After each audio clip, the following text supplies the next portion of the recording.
lot I far debiti by Ghislanzoni note of the translate corrected obvious printing and punctuation errors. The text in bold is indicated as bold text. Debtors.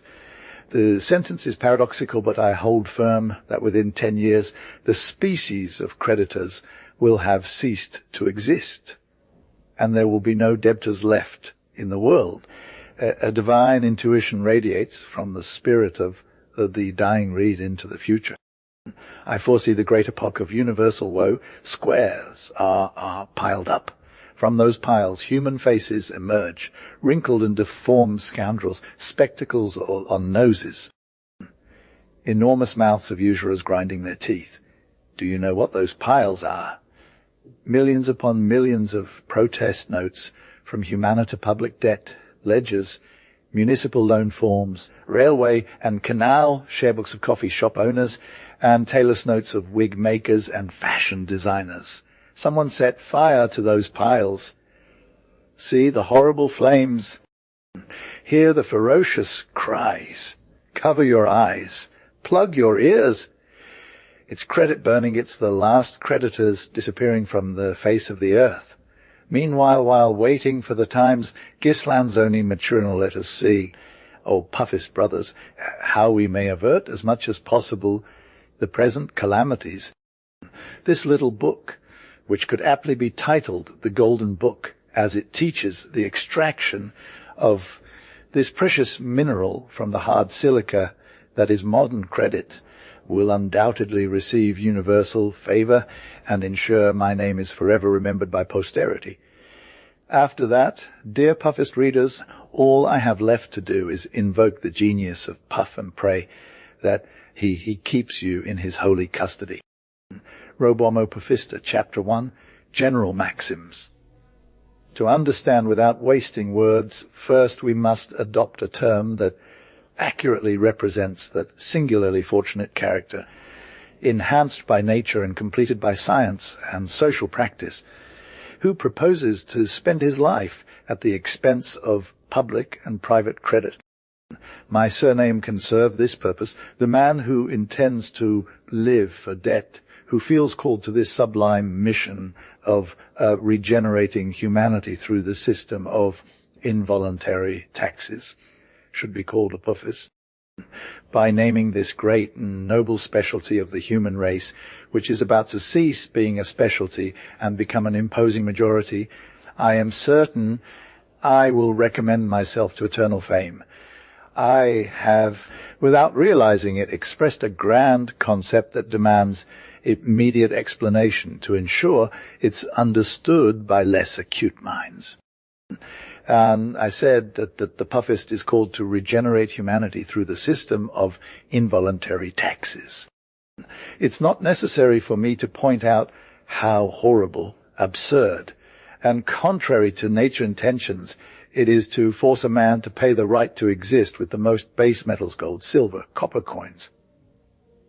Man, this king of creation, this noble embodiment of intelligence, made in the image and likeness of the Creator, this master of all animated and inanimated nature, this god of land and ocean, look at him, reduced by a matter of false and abused theories to having to give up everything most necessary for existence, to perish from cold and hunger for lack of a few small coins. Society is now organized in such a way that the free dweller on earth is no longer allowed to pluck an apple from a tree, harvest an ear of wheat, or suck a cluster of grapes without first finding some loose change at the bottom of his wallet. Such is our fate of the poor human race. In the most populated center of the globe, in London, Paris, where all universe's products converge, where delicacies and gastronomical delights are displayed in shop windows, a man, a king of creation who doesn't have 2 coins in his vest pocket, is forced to starve or risk prison by stealing, to die, or to steal. Such is the horrible dilemma that society's extortionate policies force upon this animal made in God's image and likeness, reduced to having no small change, to die or to steal. No, by heaven, we have exclaimed. Ah, you respond with the tremor of an outraged conscience, neither to die nor to steal. There must be a temperament, if not, it needs to be found, for indeed, if there isn't, we are truly lost. If there were a way to evade the tremendous dilemma, it would be to invoke a universal flood or sulphurous rain like that which destroyed Sodom and Gomorrah away. Let humanity bring its desolation. Let us not provoke God's anger with the blasphemies of despair. The temperament has been founded, was found centuries ago, and this providential invention is due to puffists. I do not want to die, I do not want to steal, said the first puffist. They have a right to live in laws, have no right to condemn me, because I assert my right. So let us live with debt, or even with credit, which is the same, Paul 1, but the puffists were mistaken. Someone cries out to me, for we all know that laws condemn debtors no more and no less than thieves, for while debt may prolong impunity for a time, it cannot completely exempt us from the inhuman rigor of the law too. This observation cannot come, please forgive me, from anything but a third-class puff, an initiate puffist, one who has not yet studied the great art. A true puffist will tell you that these penalties of the so-called civil code are nothing more than a scare tactic, or a more imaginary than real danger for poor fresh water fish. We, the big fish in deep sea, challenge the fragile net woven with patches. We tear the stitches and we pass through puffing.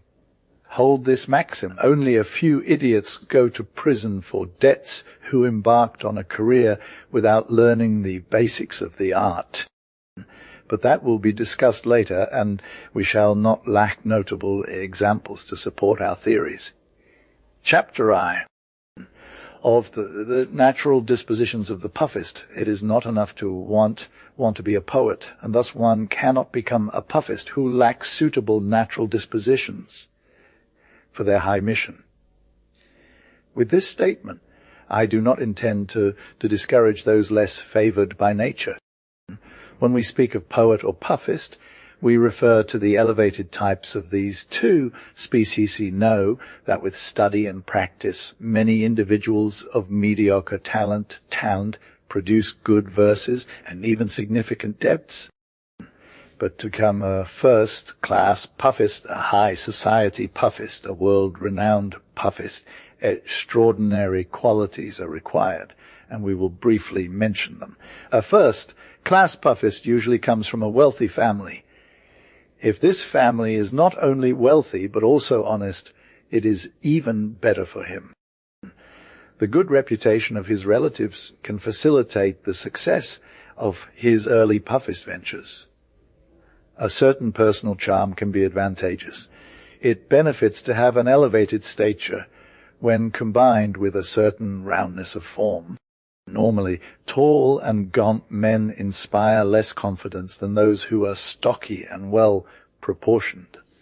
The true puffist must have extracted from nature that mark of distinction which has no fixed type, but which, aided by artifice, can give false appearances to the most flawed and ignoble characters. An indispensable requirement is the lack of skin transparency. There are moments in life, for both the puffist and the statesman, when an persistent redness on the cheeks or a slight disturbance on the forehead can jeopardize an entire financial plan skillfully conceived and reveal the most hidden secrets. Ingenuous divisions, the facial muscles yearn to be firm, capable of reacting against the internal turmoil of the soul, whether it's the thrill of joy or the inevitable shiver of fear.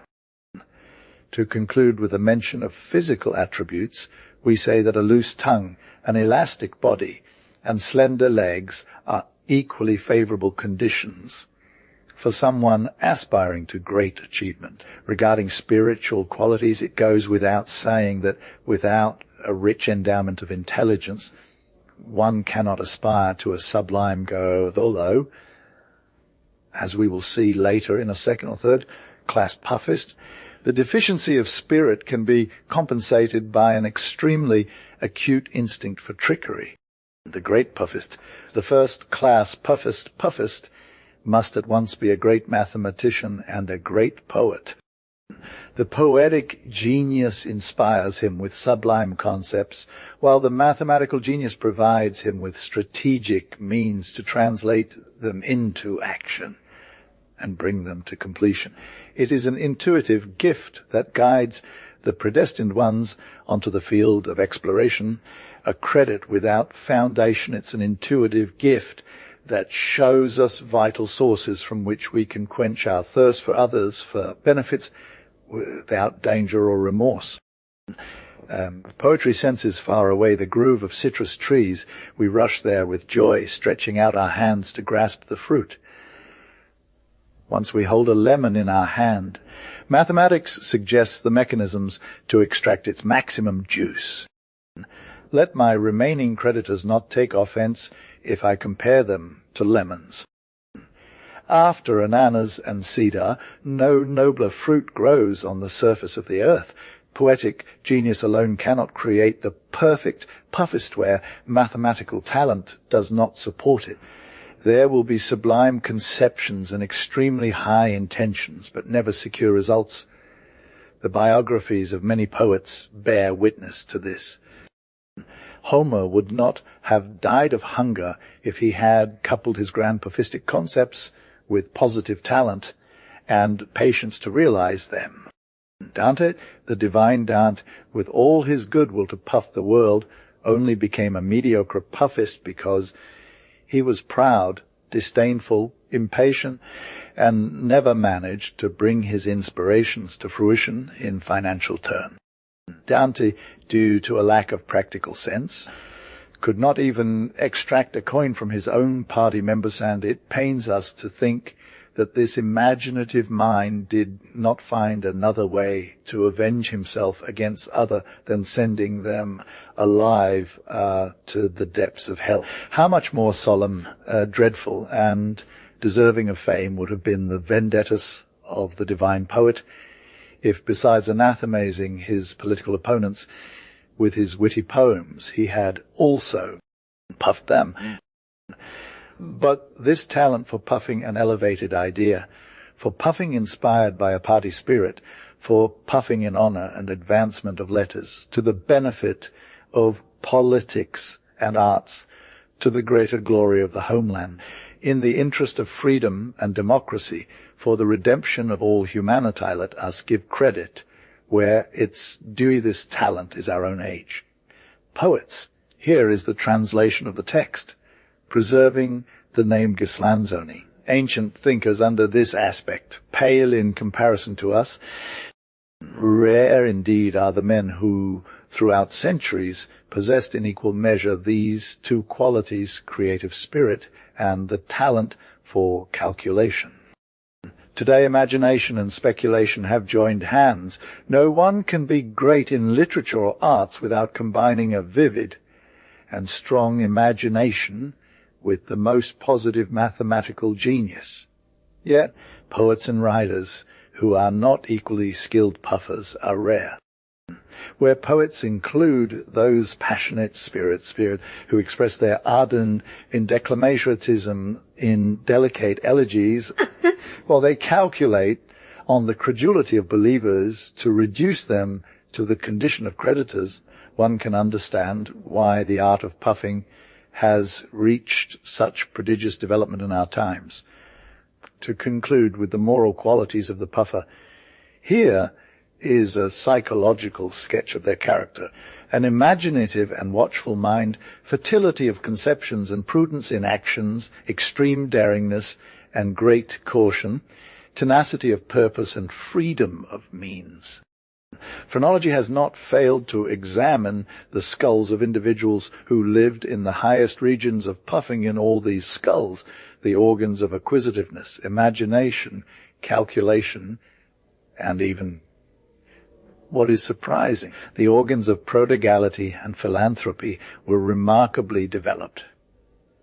It is natural for a puffer to be prodigal of other people's property. We will later demonstrate with contemporary chronicle examples how, without contradicting or denying each other, the two organs of acquisitiveness and philanthropy can develop in the same individual and act in full consent.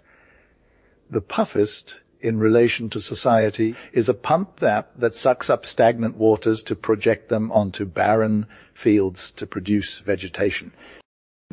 I will not mention the natural dispositions usually found in puffists of second and third class. Keep this maxim in mind: all rational beings can to some extent puff their fellow man. It all depends on not making a mistake in selecting the victim and persisting with all the practices suggested by the art so that it yields its product sooner or later.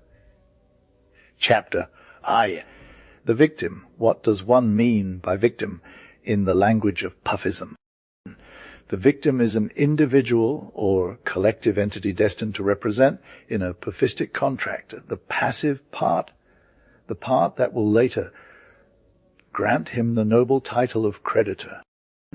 All individuals of the human species can, under certain circumstances, become victims of a puffistic contract, except for those penniless people who offer no promise of waiving in a near or distant future.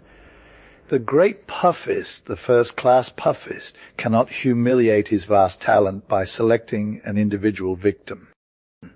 The first-class puffist cannot exercise his genius but over a collective victim. The world is all his. He does not need to study society and the people around him. He sketches his plans on a map. He invades territories, provinces, cities. He knows there is food for his teeth everywhere.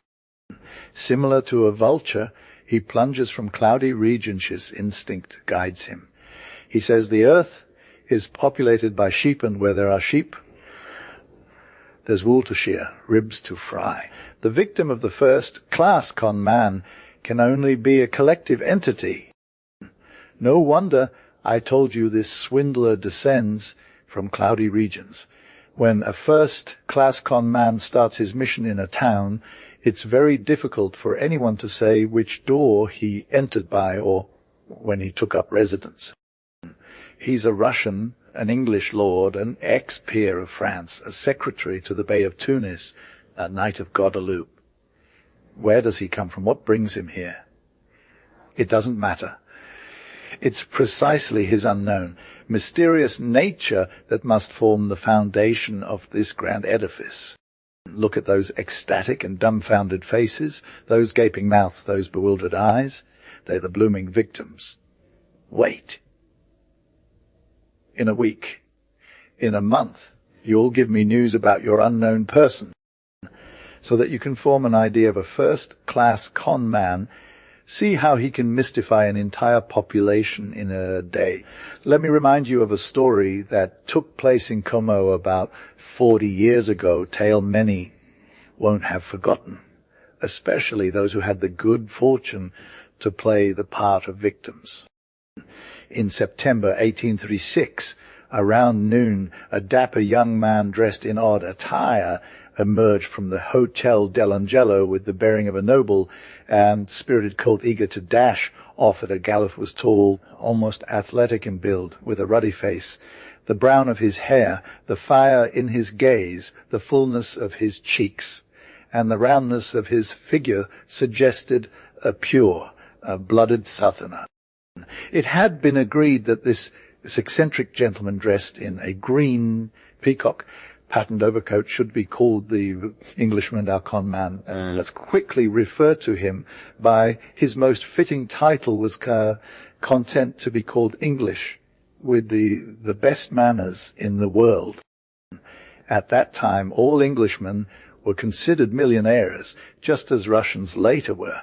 Today, these two races have somewhat lost their traditional credit, and a con man, and who knows his business, wouldn't dare in Italy to embark on a brave venture without taking the title of Indian or Brazilian. Our con man lingered for a few minutes at the hotel door, exploring the square. In Como, at that hour, many citizen tourists were heading towards the Porthy steamboat, was due to arrive shortly. The Englishman wasn't someone who would compromise his strategic ideas with delays. He spotted a cart loaded with tangerines a short distance from the hotel, approached it stealthily, and tried to attract a crowd of curious onlookers with his mannerisms. In broken Italian, he asked the fruit seller, "How much for a yellow apple?" 5 cents each, my lord. "How much for a dozen?" 2 for $1, Sir Don. "How much for all yellow apples?" 20 dozen or so, to put it briefly, serving millard. "I'd be willing to sell them all for a marble." The crowd of curious onlookers kept growing, and a circle formed around Millard. Here is the translation of the text, preserving the name Ghislanzoni, a crown of wide-eyed stares and gaping mouths exuding wonder. Soon, the decisive moment, milord the leap of men, the triple somersault, and we are victorious. Our puffist, after a brief pause that heightened the anticipation of those nearby, with a voice raised 2 octaves and an English accent, asked the fruit seller, "How much for all these orange sacks with small carts?" "Look, my lord, how much to ask for the whole cart with all the orange sacks inside?" The fruit seller hesitated. He couldn't bring himself to sell his mobile store, his cart that held all his goods. But eventually, encouraged by onlookers who signaled with their eyes not to miss this opportunity, and understanding that the Englishman was willing to buy the cart for double its value, he faintly and tremulously replied, 150 francs to part with it all. The Englishman remained silent. He gestured to the fruit seller to follow him with the car that crossed the city, climbed in the most populated areas beyond the gates of 2 towers, and as he reached the outskirts, he started throwing oranges in every direction, displaying wild joy at seeing a crowd of boys and adults scrambling and rolling in the mud to claim the fruits. Meanwhile, the Englishman calculated mentally, "I will make these fruits cost me later from the victims at approximately 2,000 francs each." By evening, all of Como City and its Lario villas were buzzing about the eccentric and extravagant young milord who, after paying the fruit seller 150 francs as agreed, had also left him with the cart. Following this incident, milord became invisible for about a week. He stayed locked in his small hotel room at the Angel Inn, busy only with distributing his visiting cards to all the lake holidaymakers, which bore the name of Lord Boldgrits. The entire high aristocracy of the lake, every woman and maiden, longed for the moment to meet and know this wealthy son of Albion who had caused such a stir with his generosity. But Lord Boldgrits wanted to ensure his success with a more complete prologue. After a week of voluntary confinement, our puffist unexpectedly appeared at the port, selected a boat with his eye, leaped onto it as gracefully as a deer, and ordered the oarsmen, who were surprised and delighted, to row towards an empty beach. "My lord, would you prefer a place, any place, where to swim? Do you understand?" The 2 oarsmen, filled with envy, rowed with incredible speed. They landed on an empty beach, and Milord jumped out of the boat, quickly undressed, dove into the water, and swam like a pike for over half an hour. After his swim, he emerged on the shore dripping wet and shivering goodness. "I didn't bring any dry clothes." "I'll die of dampness, of ice." The oarsmen looked at each other. They had no idea what to suggest. They dared not offer their coarse canvas shirts to dry the limbs of the wealthy nobleman. But the Englishman furrowed his brow as if struck by a sudden inspiration and turned to. Here is the translation of the text, preserving the name Ghislanzoni bar casually. How much would this boat cost if I want to buy it? After exchanging some insignificant gestures with my companion, one of the barcajuli replies, "Since it's to please Millard, we'd be willing to give up our boat for 1,000 svanzish." "Well, I'll take the boat, on the condition that you pull it out of the water and set a great fire immediately to dry me out." The two barcajuli, stunned by the proposal, hesitate for a while to obey, but after persistent insistence from Lord Boldgritz, who already starts punching and threatens to brutally cut their boat in half to get his way, they pull the small vessel ashore, break the oars and rudder, pile up the combustible tools, and finally decide to set fire to the bundle. Half an hour later, immense smoke globes rise from the beach. The boat catches fire with a crackling sound, and the naked Englishman burns himself in front of that blaze, applauding his clever find and already listing the victims who will have to pay for the expenses. This second stratagem ignited enthusiasm among all the villagers. Within a week, Lord Boldgritz was the topic of every conversation, the lion of the most aristocratic society, and the idol of ladies. For a smile or a handshake from Lord Boldgritz, the wealthiest and proudest villa owners in Comas would have ruined themselves. Cheers to the glorious puffist. See him a lord of an entire province, arbiter of other people's millions for the meagre sacrifice of 1,150 svanzif. And you eternal uncorrectable fools of the highest, and in your opinion, most intelligent class, come in masses to offer voluntary tributes to this dazzling idol.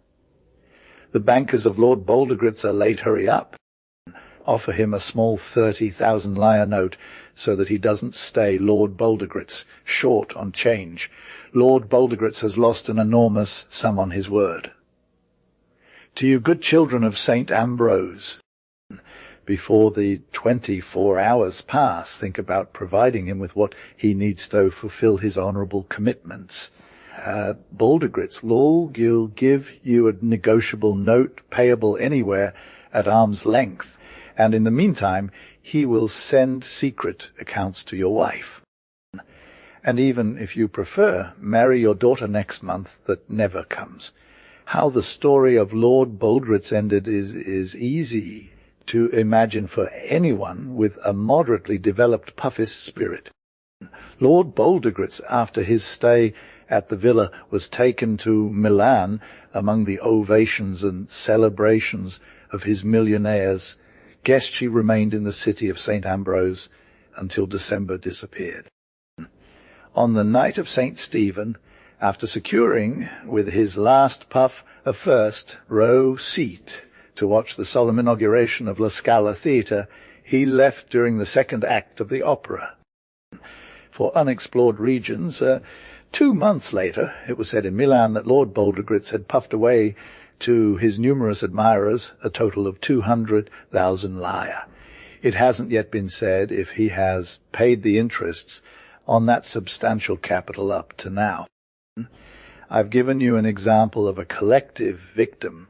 I've shown how the efficiency of a first-category puffist can be exercised simultaneously over many individuals and conquer cities and entire provinces with just a few strategic moves. Second- and third-class puffists must be more cautious in their operations.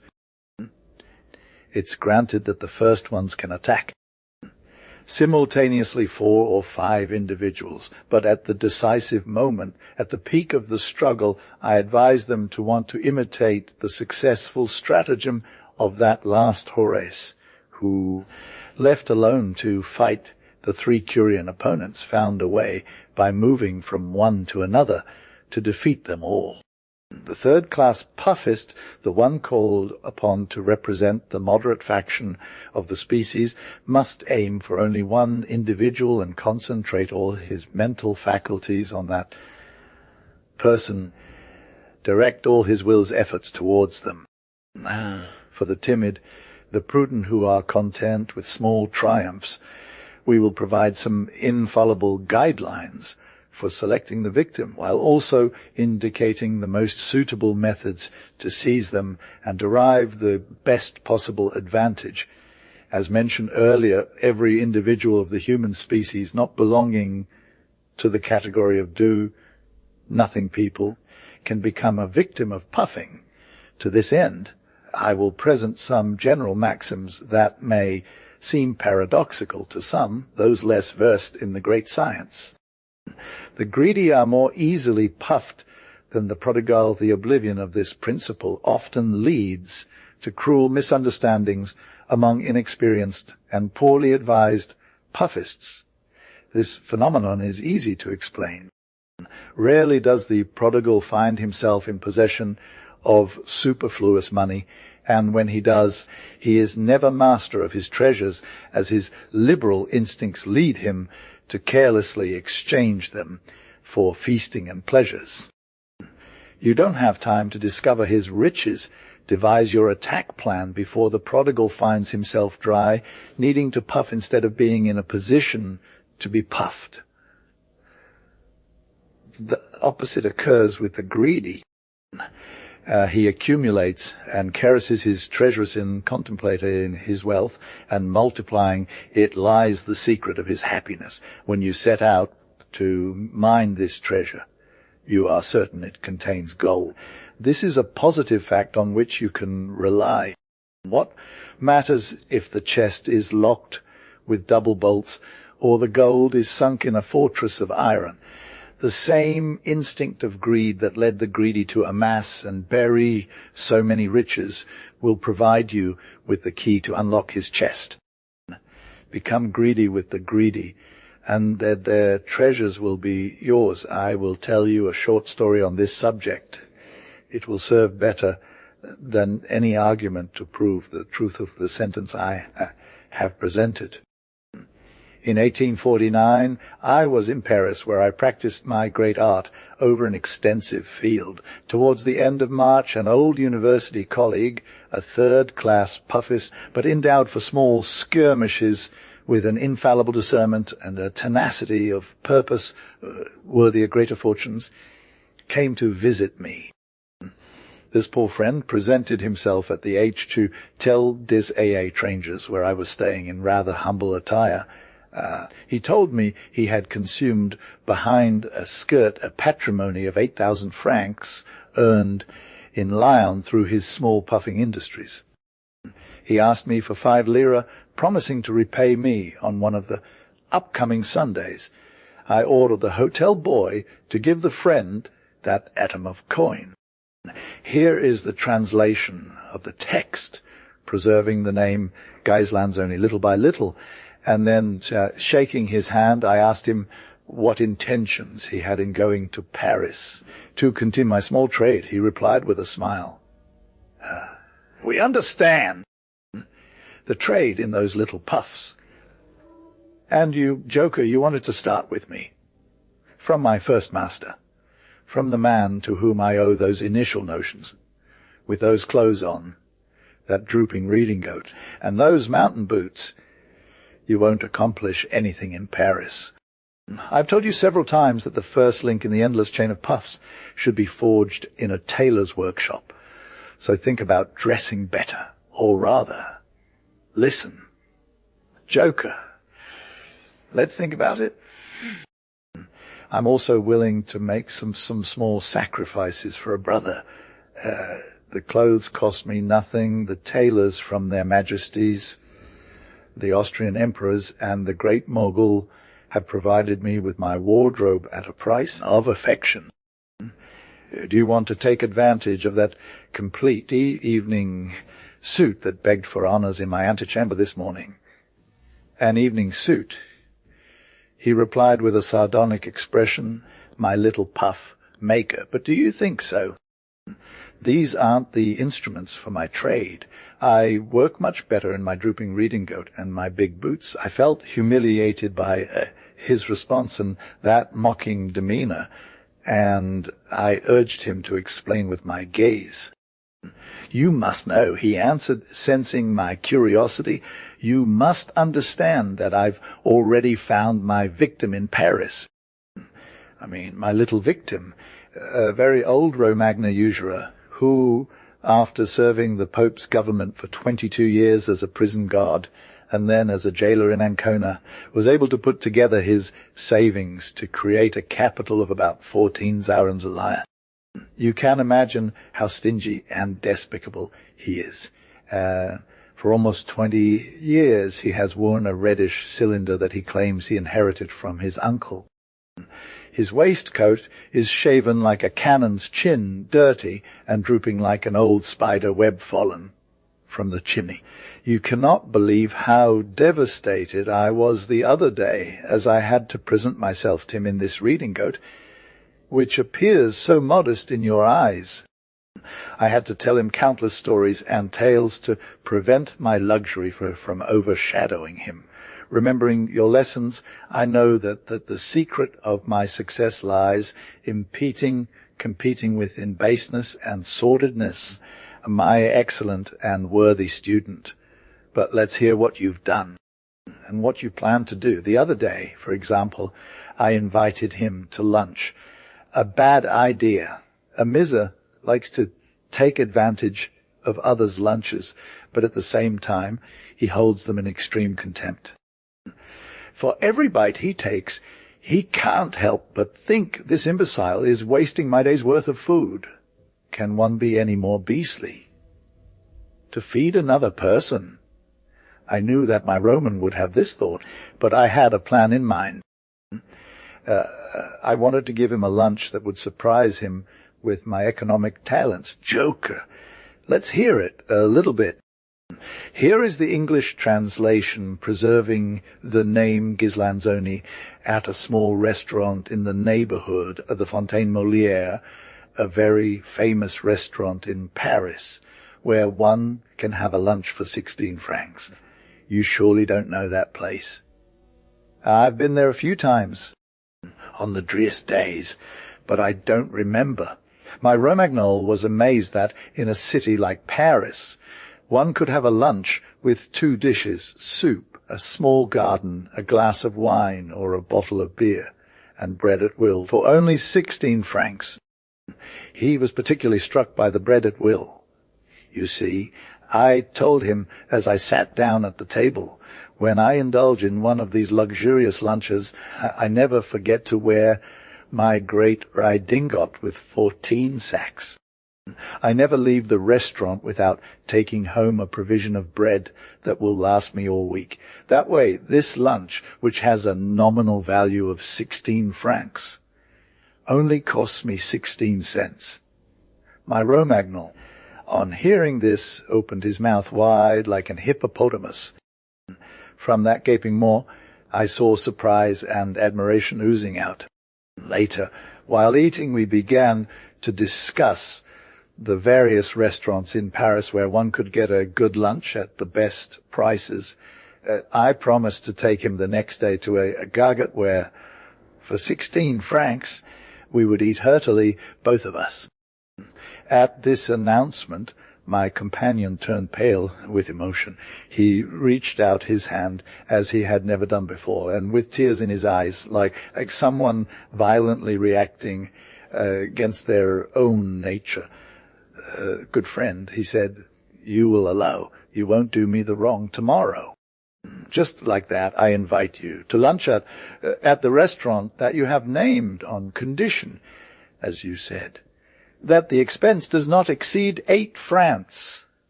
Out of pocket! The story my little puffist told captivated me.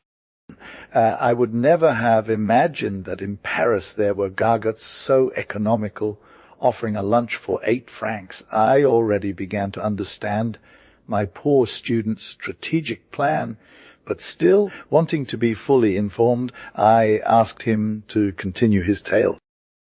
To sum it up briefly, the friend continued.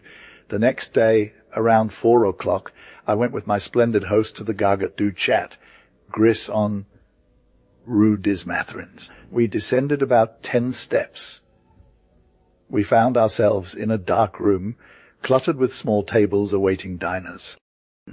On these tables were arranged pans filled with sliced bread. This bread had no color. Each slice represented a specialty of the product. We sat down at one of the tables like two decrepit Epicureans.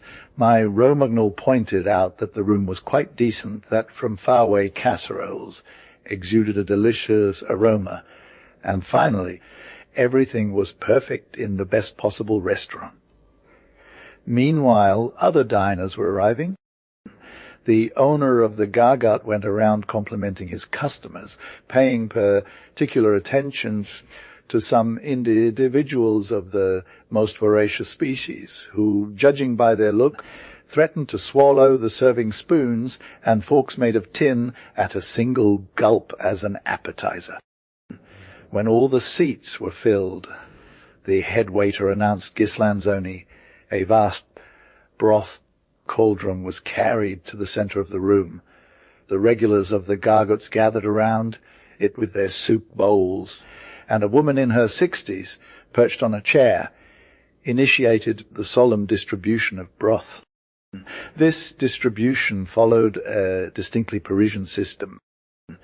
The grand priestess of the ceremony dipped a long enema cane into the cauldron, and after filling it with that wave without name, she sprayed it, at the discretion of the hungry, into the wide bowls surrounding her. My Romagnol stood up. Like everyone else, I lipped behind him, gathered our portion of liquid, and returned to the table to tranquilly and thoroughly savor our soup.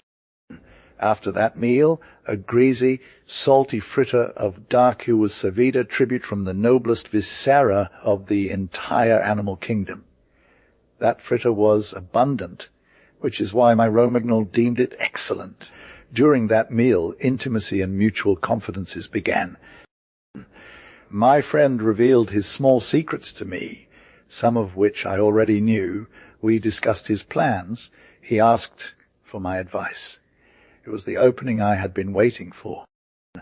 A man who asks for advice on how to employ his capital is an offering made willingly. It's a pigeon you want plucked at any cost, I replied, chewing on a piece of fritter that may have once been a bottle cap.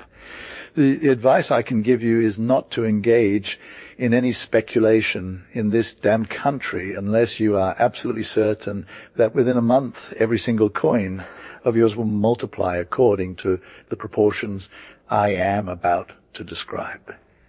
I then took out my wallet and, using a pencil, demonstrated mathematically how from a single coin in 16 days one can earn 325 lire in interest, and in a month over 1 million, assuming the product doubles daily.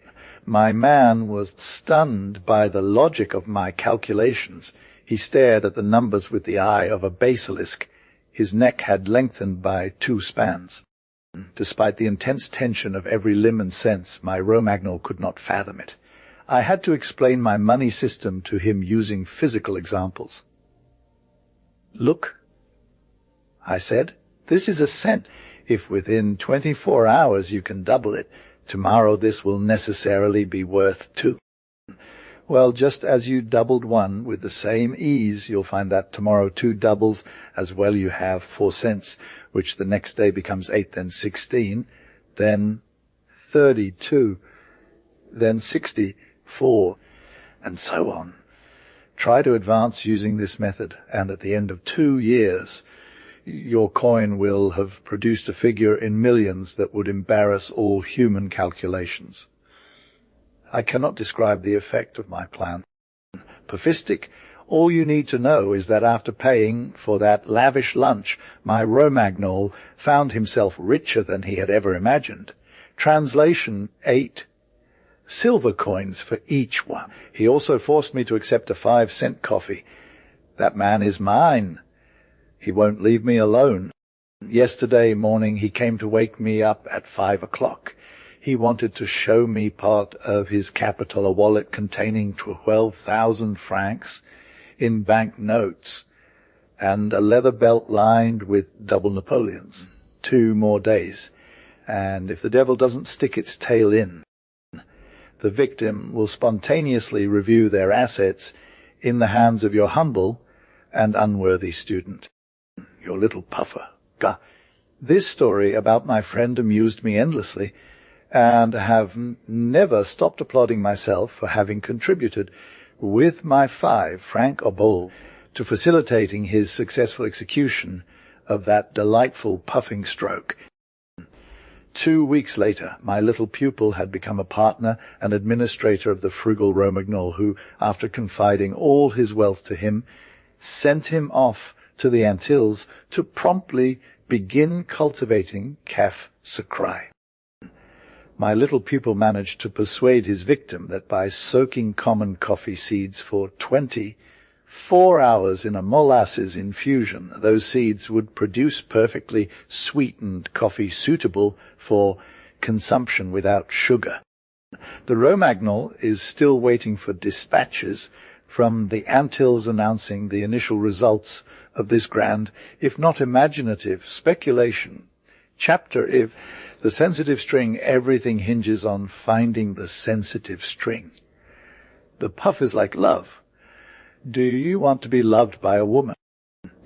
You need to touch and tickle her sensitive string. The same process applies to squeezing gold from a victim.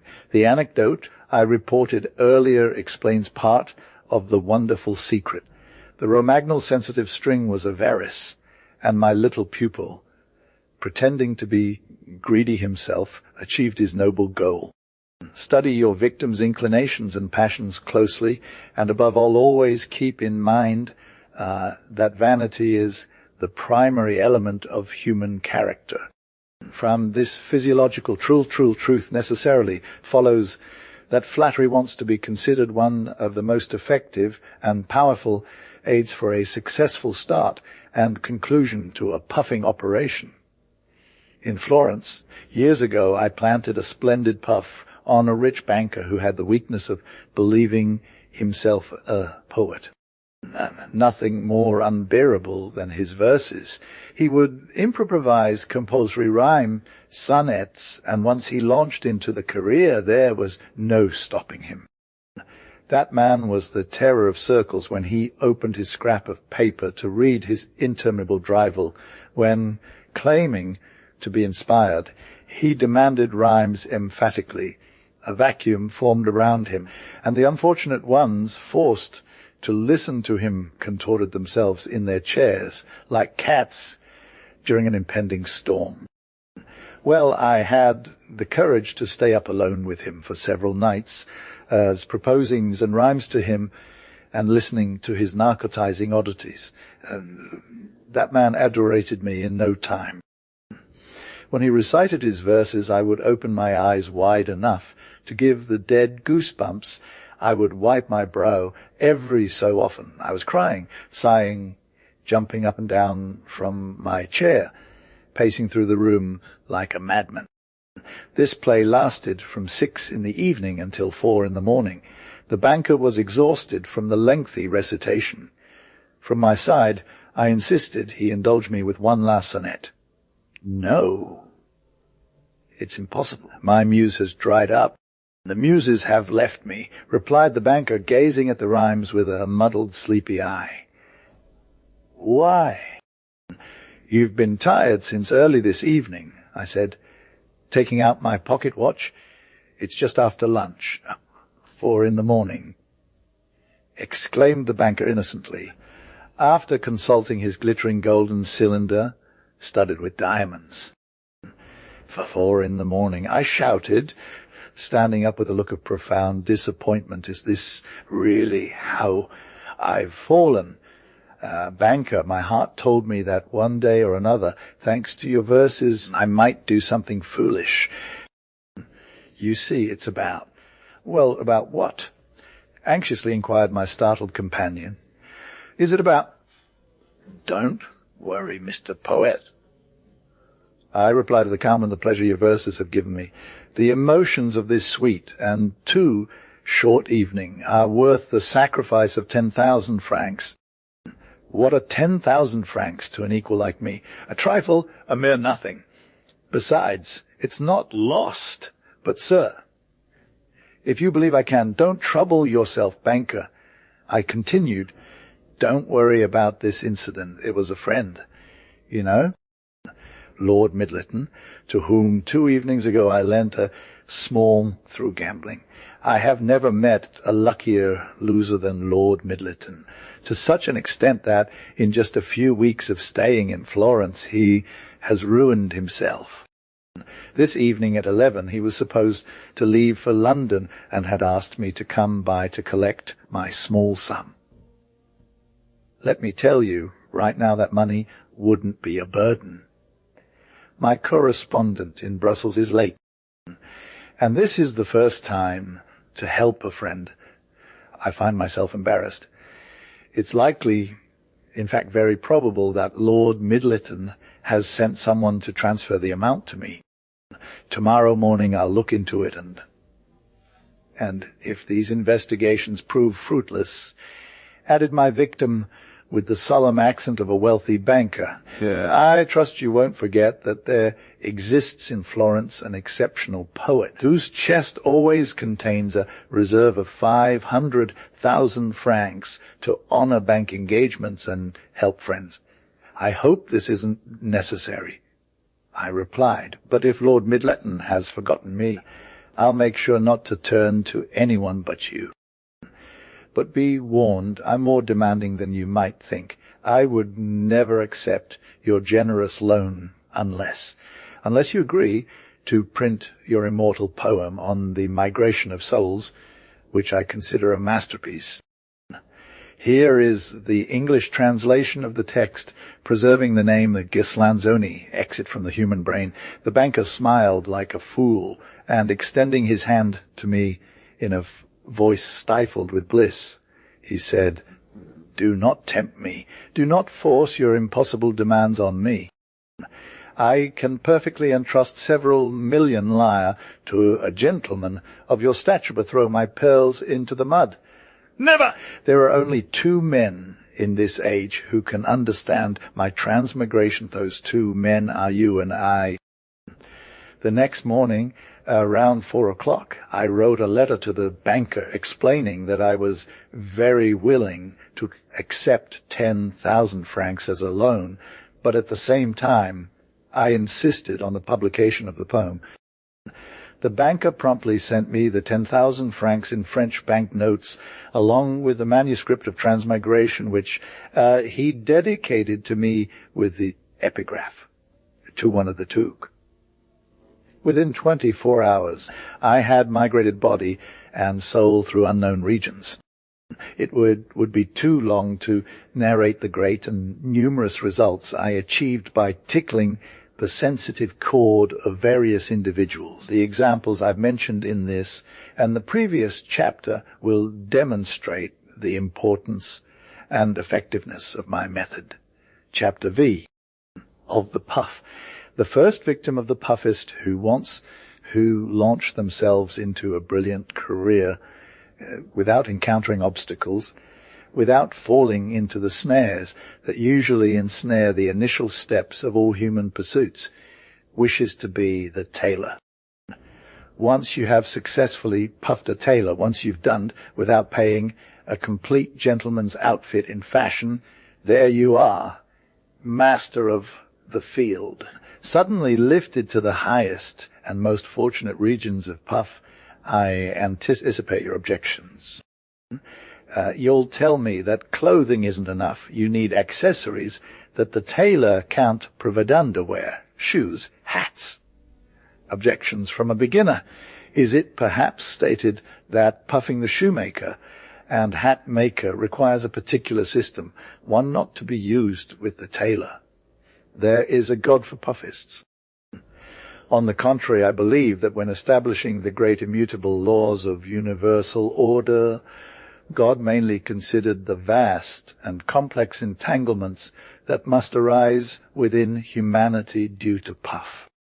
Yet this God, in creating men in his image and likeness, made an exception for the tailor and took pleasure in his infinite goodness and wisdom in endowing this first, indispensable victim of the puffist with particular instincts of bossiness.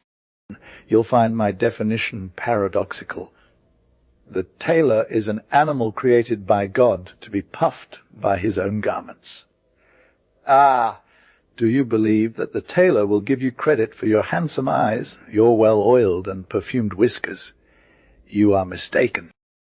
If the tailor dares not present you with the bill, if he doesn't annoy or disturb you to get payment, it is because of the great esteem he has for the garments you had made by him.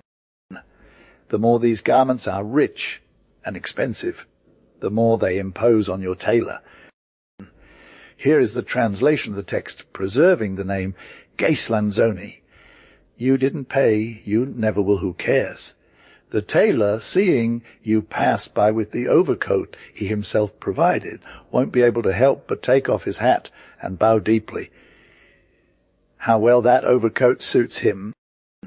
He thinks a coat worth 400 francs. Such items are only worn by noblemen. He's certainly a nobleman too. So reasons your tailor.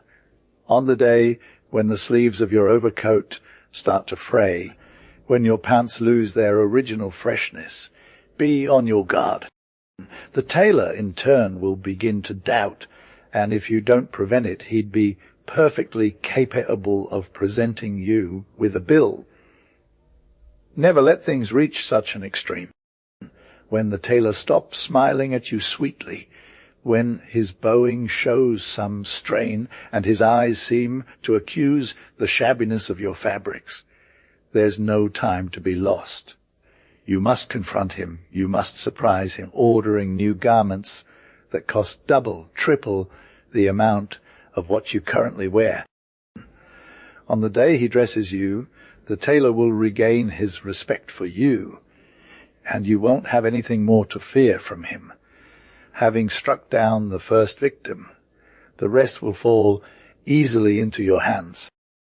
A man dressed elegantly and richly becomes a puffist without realizing he no longer needs to arrange his puffs. They seem beautiful and readily available at every step of his path in his antechamber, beside his bed. Puffed tailor, puffed shoemaker, puffed hat maker, puffed glove maker. It's important to ensure a jeweler is also puffed, providing a gold chain for your watch, a few rings, and all those trinkets that look so good on a puffist vest as on a strappadoes. The jeweler will be tougher than the rest. You should approach him with caution and outsmart him. It wouldn't hurt to first win him over by visiting his shop as an amateur. Some knowledge of precious stones can greatly aid you in puffing a jeweler. Now that you're complete for the grand career ahead, all that's left is to find accommodation. Accommodation should be the central point of your operations, the nester, for those infinite varieties of merles that God has created just for puffists to pluck. Are you planning to stay in a city for some time? In that case, I advise leaving the hotel and renting a grand apartment. However, bear in mind that the hotel is the safest way to reach an apartment on the wings of a puff. The more substantial the puff you plant in the hotel, the easier it will be to secure the first floor of a palace without compromising your dignity as a puffist. You have everything one might ask for why a hotelier would let himself be puffed by you. Don't forget the accessories 4 or 5 new suitcases, full or empty. Here is the English translation of the text, with the name preserved as requested. Important items, but so heavy they make the porters at the train station and hotel lobby curse. If by chance your suitcases are full of bricks, don't forget to lock them with a dozen padlocks. In addition to the suitcases, it's essential that your crew includes mysterious pickpockets, 4 or 5 linked umbrellas, 2 or 3 canes with sparkling pommels. You could even add a parrot and a small cage for extra effect. It won't hurt to unpack a couple of travel bags as soon as you enter the hotel rooms, leaving some of your toiletries on display on the table. I recall in Milan, at the Ville Hotel, an incident that left a profound impression. The waiters, announcing my arrival to the owner, informed him that I had pulled 14 items out of a travel bag, including brushes, toothbrushes, and toothpastes. May that honest and kind hotelier from Ville forever remember my 14 brushes, because I will never forget that I still owe him 3 852.25 lira for them. When entering a hotel, it goes without saying that this should be the most renowned establishment in town. The puffist a term for a skilled negotiator must deliver their big move. This could involve the extraordinary generosity of tips given to the joker and luggage porters, even better, but this strategy requires an extremely astute puffist by asking the hotel owner themselves to reimburse who served the people there with their own money. In my best days, something similar happened to me when I arrived at Florence Station. A scoundrel had the audacity to remind me of a miserable puff of 250 lira that I had given him 6 years prior. I only had the receipt for my puffs in my wallet. Imagine the embarrassment and danger. He approached me with such plebeian familiarity, and that I couldn't refuse to pay, lest I suffer public shame and lose respect before everyone. In a desperate situation, I summoned 4 carriages, 1 for myself, another for my parrot, a third for my black servant, and a 4th for my 12 suitcases. After the driver took the vile aggressor to my carriage, I instructed the convoy to head to the Luna Hotel. The sound of the 4 carriages caused all the waiters to rush out into the courtyard, and the owner, joining them, bowed deeply to me. I allowed everyone to marvel completely at my 12 suitcases, my parrot, and my black slave. Then, when I felt the time was right, I approached the owner with a resolute demeanor and spoke in that cosmopolitan language always effective. "Sir," I said, "may I ask for a little small change?" "How much do you need, sir?" 2, 3 francs. "Just order. Just small change. As much as 500 francs. In many tiny golden Napoleons. The hotelier still counted out another. Here is the translation of the text, preserving the name Ghislanzoni.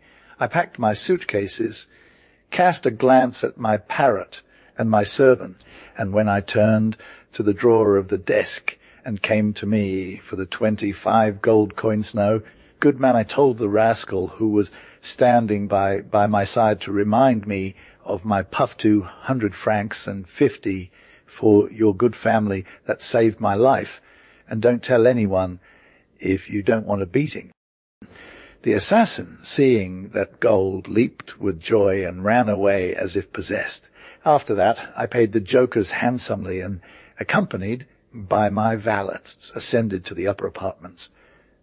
Just then, an organ player had stopped under the hotel windows. I leaned out on the balcony, and throwing a coin into the musician's dish, "I begged you to leave." I shouted from above, "Tomorrow, all be back. More gifts."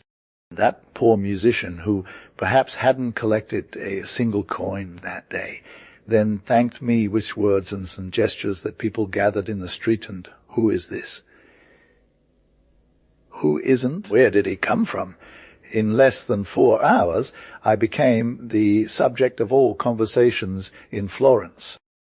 The coin thrown to the musician earned me the glory of planting a puff of 40, 5,000 lire, a few cents, in the future capital of the kingdom within 2 months. Chapter V. Of the loan, but the art of choosing an apartment is hardly taught. It's an inspired art, one of those admirable instincts that the supreme creator of the universe has granted to the few called. And here I must warn the little puffist, the second and third order puffist, that when an apartment does not require a significant extra expense, in which case it is only permitted to puff it, it should sometimes be paid scrupulously.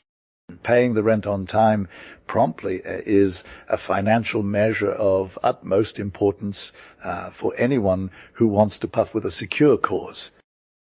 With such a measure, you will conquer an excellent ally for your puffist venturess. This ally will be your landlord, to whom your porter will validly join if you can conciliate him with generous tips. But someone might rise to say, how does one manage when they don't have money to cover these great set-up expenses? How do you pay for travel, luggage transport, rent, tips? Certainly, money a little or a lot must be circulated. When one doesn't have their own funds, they must necessarily procure them from others' purses. A respectable puffist should never find himself in a situation where he cannot meet the perils of his profession. He must always have the seed money and departure money in his pockets, in other words, the entry money and exit money. I don't need to explain the meaning of these lines to my astute readers. How does one get money? For puffists, there is no other resource than to ask for a loan. Let's look around, let's explore faces, study characters, calculate probabilities. First, before asking for a loan, it's necessary to have established the certainty that translation, person to whom you intend to appeal must possess the funds. Asking for 10,000 francs from someone who only has 1,000 is the height of foolishness. It's imperative that the person you plan to approach cannot genuinely say, I'm truly sorry, but I am unable to assist you. Sadly, society is so corrupt. This response is sometimes given by individuals who could easily provide double or triple the requested amount. After this principle, which should form the foundation of your financial operation, I advise you to strictly adhere to the few general guidelines below. Always avoid asking for money in writing when you can request it in person. There's a foolish proverb that says the paper doesn't turn red. Idiots. Could a puffist's face change color faster than paper? And is there any reason why a puffist should blush when asking his colleague for gold, silver, copper, or even the cheap coin thrown to a beggar? But gold. And what greater proof of friendship and esteem can be given to a man than to borrow several thousand lira from him? Is it not the same as telling him, you are rich, powerful, generous? He who would blush is the wretched one unable to adequately respond to this great testament of trust you have bestowed upon him, or the cowardly one who, unable to assist you, seeks excuses or attempts to evade your noble design with tricks or lies. In puffist language, this financial operation of borrowing is called a stoccata, a sublime word that, besides precisely representing the idea, also reveals the way to translate it into action. One cannot be great puffists without being great stoccatori at the same time. Can you imagine a well-aimed and deadly stocciata without lengthy contemplation, courage, and determination? Thus should puffist stoccatas be executed. Once the victim is identified, the moment and place must be fixed, and once the attack plan is carefully considered, launch yourself like a falcon upon the prey. Generally speaking, puffist stoccatas are most successful in the late afternoon, after lunch and following digestion. A man who has eaten well and digested properly usually enters a good mood and easily, through his own sense of well-being, influences that of others. After delivering your blow, make sure the victim doesn't escape with the Stoccatas in her entrails. She must be held tightly, with every movement restricted, or at least pursued until she has shed her metal blood. Once the victim flees with the Stoccatas inside, it will be very difficult to recapture her. Woe betide the puffist stoccator if his first attempt fails. Unexpected Stoccatas are more successful than others, and I could provide numerous examples from my own experience.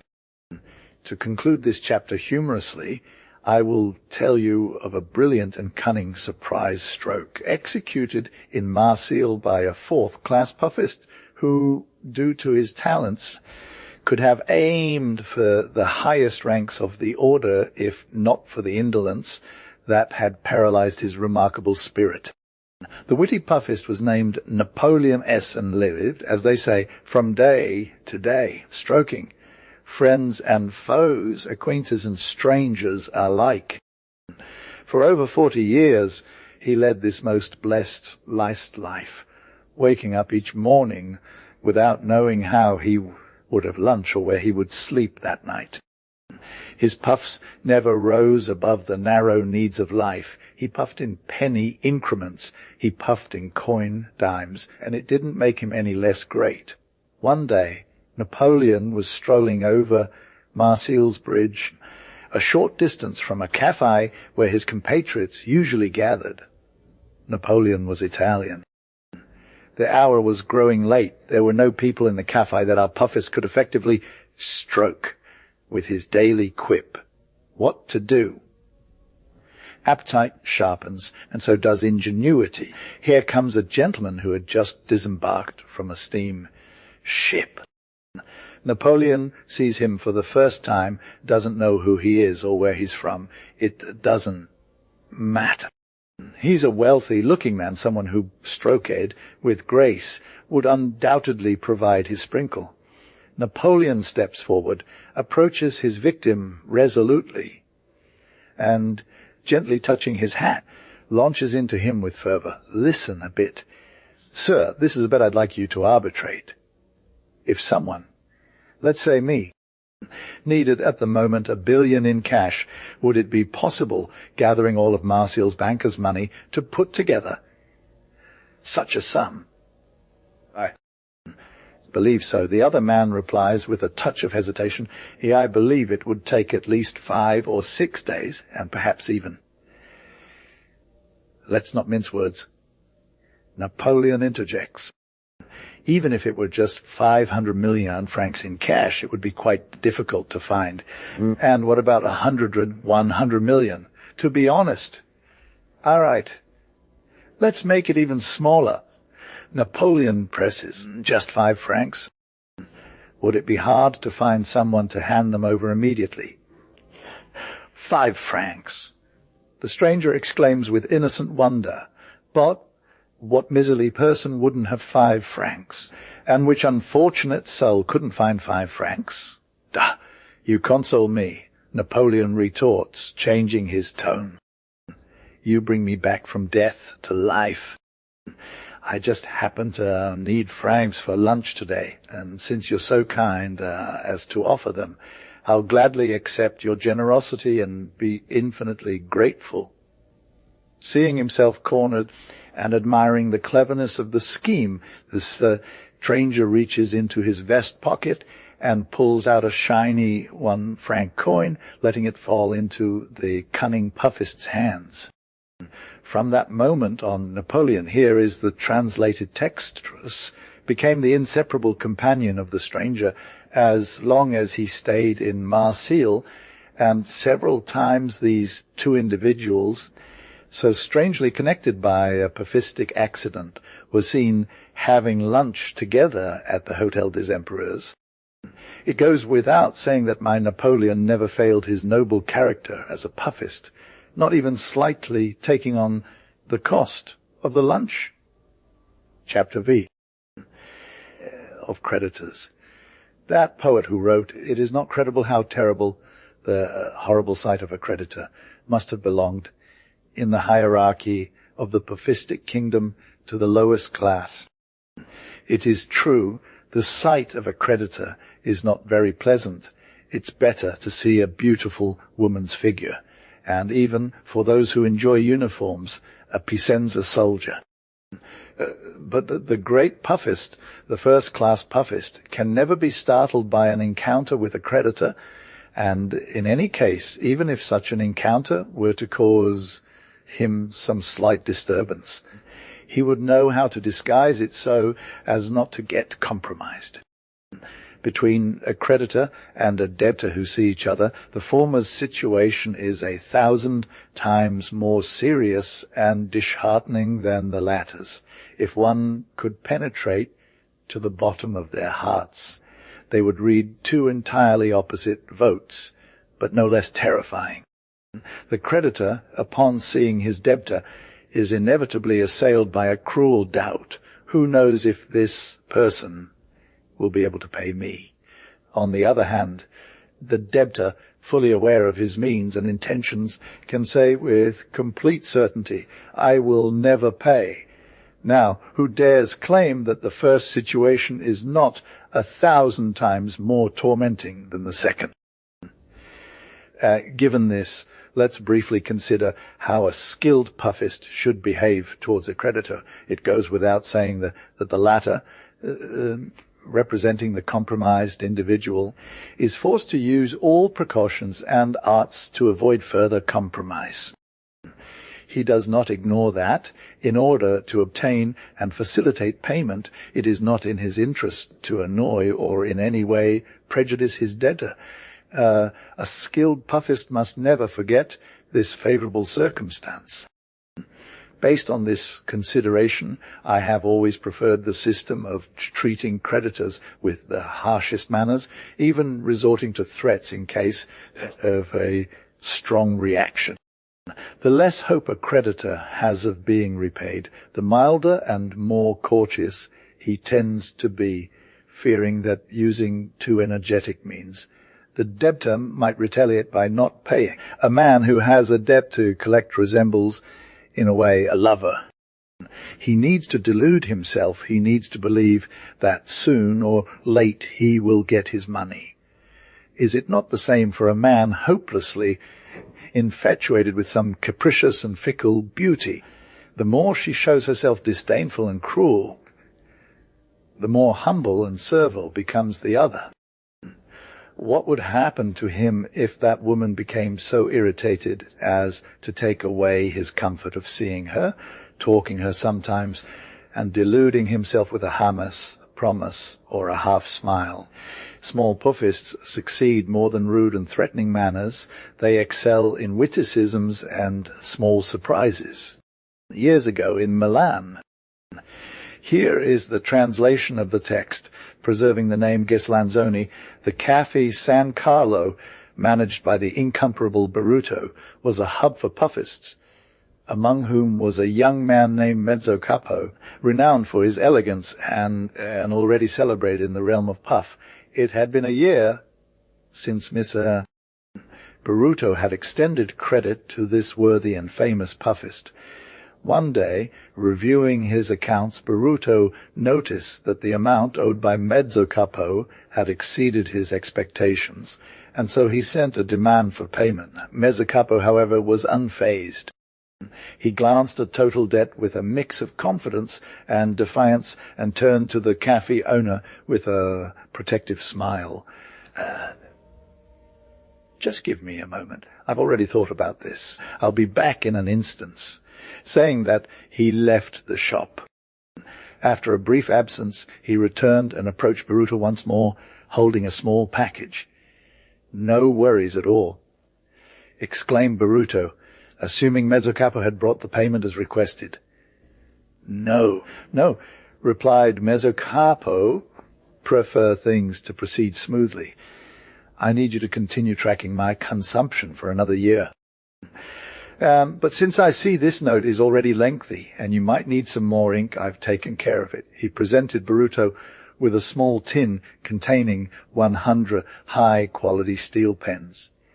Baruto, the astute owner of Cafe San Carlo, was taken aback by such wit, and he reopened his accounts to Mezzo Capo until the latter had to emigrate from Milan for non-political reasons. It is rare for creditors to confront their debtors in public places and cause unnecessary scandals with their brutality. Even the most skilled puffist might face such a peril. In such cases, there is only one remedy to counter insolence with audacity, threats with threats, and scandal with scandal. In 1848, when Milan was under severe restrictions due to the Austrian reoccupation and siege, a certain Moro Usuraggio decided to confront villainously an esteemed friend and pupil of mine, Angelo Soderini, a renowned puff maker and mechanical belt producer under the Corveri di Figini. I finally found you. Now, you can't gape, shouted Usuraggio, menacingly addressing his victim. Be quiet, please. Speak in a low voice, pleaded Soderini, pleadingly. But when he saw that Usuraggio was unwilling to lower his tone and the situation was escalating, Soderini took control, raising his voice. I demand that you retract the malicious words you've spoken. He exclaimed, shame on you. Insulting the head of state, speaking ill of our most august and merciful emperor, our beloved Francis. Translation. Giuseppe, what does the emperor have to do with it? What does the government have to do with it? Who ever dreamed of talking about politics? I tell you, pay me. And I tell you, stop. Replies Soderini, reinforcing his voice by 3 degrees. You are one of those who still want the Piemontes. You want a republic. I tell you that if you don't stop talking badly about the government. The wretched usurer, unable to overpower the voice of his debtor, and seeing that 2 policemen were approaching who could have arrested him as a rebel, found no better course than to flee, never again daring from that day on to attempt the barbaric trial of demanding his credits through scandals and public threats. One of the best ways to tame the belva, and in Pafistic language, belva is called the creditor from the moment he conceives the absurd idea of getting paid is to increase the amount of his credit, enticing him with the allure of a large commission or surprising him with a request for a larger loan. I explain your creditor comes to visit you. You meet him on the street. In his looks, in the tone of his voice, in the hesitation of his manner, you read the ferocious intent of presenting you with a note or demanding a refund. Don't give him time to approach. Don't let him utter a word before he positions himself to deliver the terrible blow. Leap onto him, grab him by the throat, and stun him with a headbutt. Is he a tailor? Great welcome. He was expecting you. I was on my way to see you.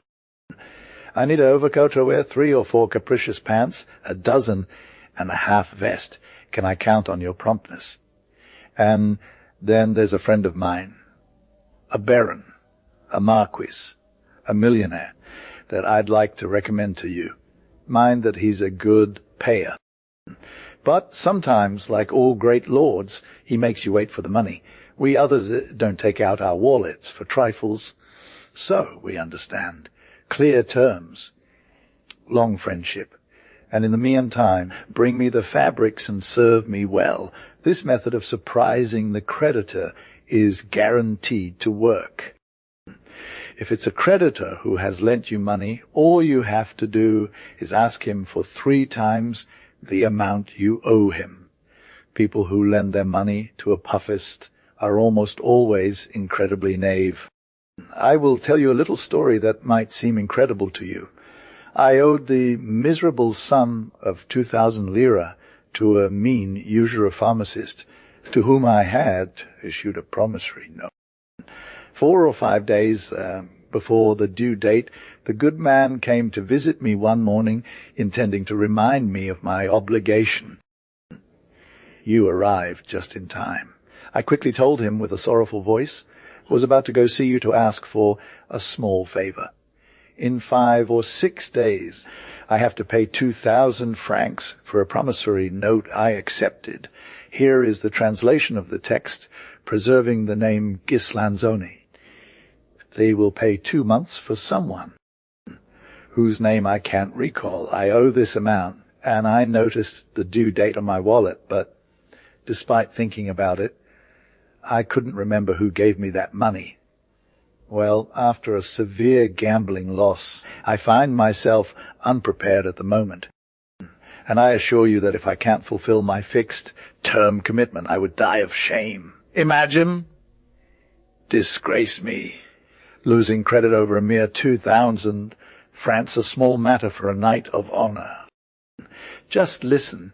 Can you lend me 5,000 or 6,000 lire that I'll repay in about 20 days? But the bill you're referring to is perhaps the one I hold in my hand, which you accepted on my behalf 6 months ago. Really impossible. Ah, you give me life. And I thought, but of course, you yourself, who gave me those 2,000 francs 6 months ago? You can't believe how relieved I am by this news. Thus speaking, I threw myself into the arms of my apothecary and kissed him on it several times as if he were my angelic savior. After much back and forth conversation with me insistently asking for a new loan of 5,000 francs, he made this innocent inquiry. But are you willing to pay the bill that matures on the 15th? Of course I am. Do you think if I didn't intend to pay it, I would turn to your kindness for the amount? It is precisely to honor my signature and show, as I always was, a loyal and punctual man, that I now ask for this small loan of 5,000 francs. The simple-minded man, believing he had seen refutable proof of my honesty and commercial punctuality in this act, did not hesitate to grant me the requested favor. On that same day I received the entire amount from the apothecary, some of which I used to pay the bill he presented to me 5 days later, and the rest served as the foundation for a grand scheme, which it would be too long to explain. I will conclude this chapter with 3 verses that a sensible puffist should always keep in mind whenever they are presented with a note to pay or asked to repay a loaned capital E. Do not be hasty to pay. An accident might arise and you might end up paying nothing. These verses are a bit vulgar, and the last one grows by an inch. That growing inch, you could, on occasion, present it to your creditors behinds. In the opinion of many practitioners, this is still the best way to get rid of the vile lot. Rest of the text not provided in the prompt. This final chapter is a work by Robome Puffist, that great and unsurpassable planter of schemes. Translation Puff, he left an indelible mark of his passage in the vast and populous metropolises of Europe. The existence of this distinguished man was akin to that of certain snakes, which, according to naturalists, wherever they slither, burn the herbs.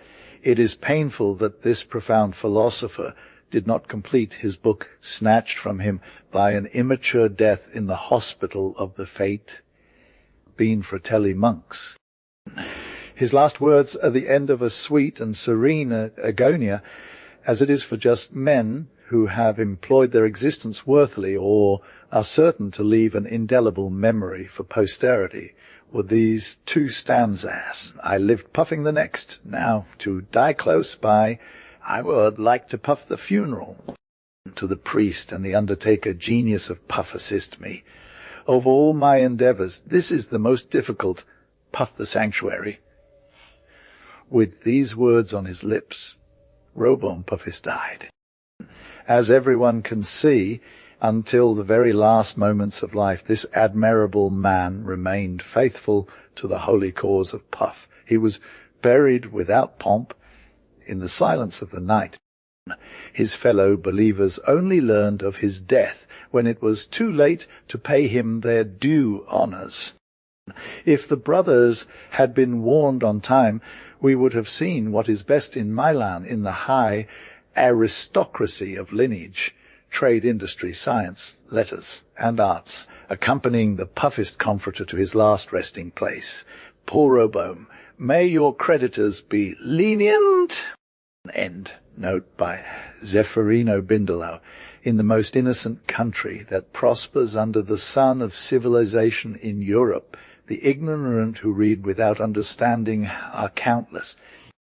When the little admirable country first saw Robome Puffist's pamphlet, the literate folk cried scandal, and the rev of indignation explode impetuously, and brutally the itinerant booksellers, terrified by the invectives, returned the incriminating copies to the publisher, protesting they would no longer sell such abhorrent merchandise. To alarm over a title, condemn a book before reading it, and reproach it without understanding it are occurrences that happen every day, where human intelligence, eviscerated by Jesuits and pedants, is inevitably led to obstinacy. Blessed be France! Blessed be the nation of spirit and tolerance, where one can write and publish books titled The Art of Being Annoying, The Art of Deceiving Your Neighbor, The Art of Stealing at 7, without incurring the excommunication of fools. Robome Puffist's pamphlet, from beginning to end, is a satirical irony aimed at exposing fraud. It contains observations that would merit further development. Have you ever wondered if it is a crime, or under what circumstances it is, and how it comes about that in the order of modern institutions, the condition inevitably imposed on all individual and collective entities is to become indebted? Have you considered that debt in the abominable condition created by society for millions isn't inherited individuals, represents the only safety valve between despair and crime? Do you believe a puffist would not, if this valve were to close, turn to? Here is the translation of the text, with the name preserved as Ghislanzoni. Is thievery, perhaps even assassination, the only alternative when governments and peoples were ignorant the great art of managing debt? Did frequent invasions and brutal wars of conquest, crowned with plunder, not occur? Try approaching these thoughts, you fools, and you will see, perhaps understand, what was long ago grasped in other less feeble countries, that irony and satire dressed in the most frivolous appearances are the magical lanterns from which shines the light best able to highlight less apparent or unexplored truths. The excellent Robome's treatise was certainly written during that barbaric age when, to curb the arrogance of encroaching puffisms, as debt collection was then known, there still existed the fear of personal arrest. We owe Napoleon I, Emperor of the French, the initiative for the prudent reform that freed debtors from the ancient tyranny of commercial law. When new franchises were proclaimed in France, the honourable academic body of prisoners at Clichy improvised a splendid display. The debtors' Bastille was torn down, and the sacred right to free puffing affirmed to humanity. The constitution of the Second Empire was based on puffing until Napoleon I held the reins of state. Puffists obtained protections, favours, privileges. Gone. Let us not deny the benefits rendered by that powerful sovereign to the cause of the disinherited. Based on the monument we will soon see erected in Milan in his memory, I propose the following inscription, Napoleon I, to the recognizing puffists. When I was studying at the University of Pavia, a nearly bold puffist who would later make his mark in Europe with his grand strategies, made his debut in his career with a delicious prank that is still about today under the porticos of the Turin Athenaeum. Our young hero just graduated in mathematics, needed a pair of boots to return home dignantly. He lacked a few small coins for this luxury of footwear, a misery. 12, 14, liar. What to do? Here's what happened. Listen up. It's quite charming. Go to a cobbler, order a nice pair of boots on the condition that he brings it to your home at a specific time. Then go into another shop and repeat the order with another cobbler. To the first one, say you'll be waiting for him at 10. To the second, command him to come at 12.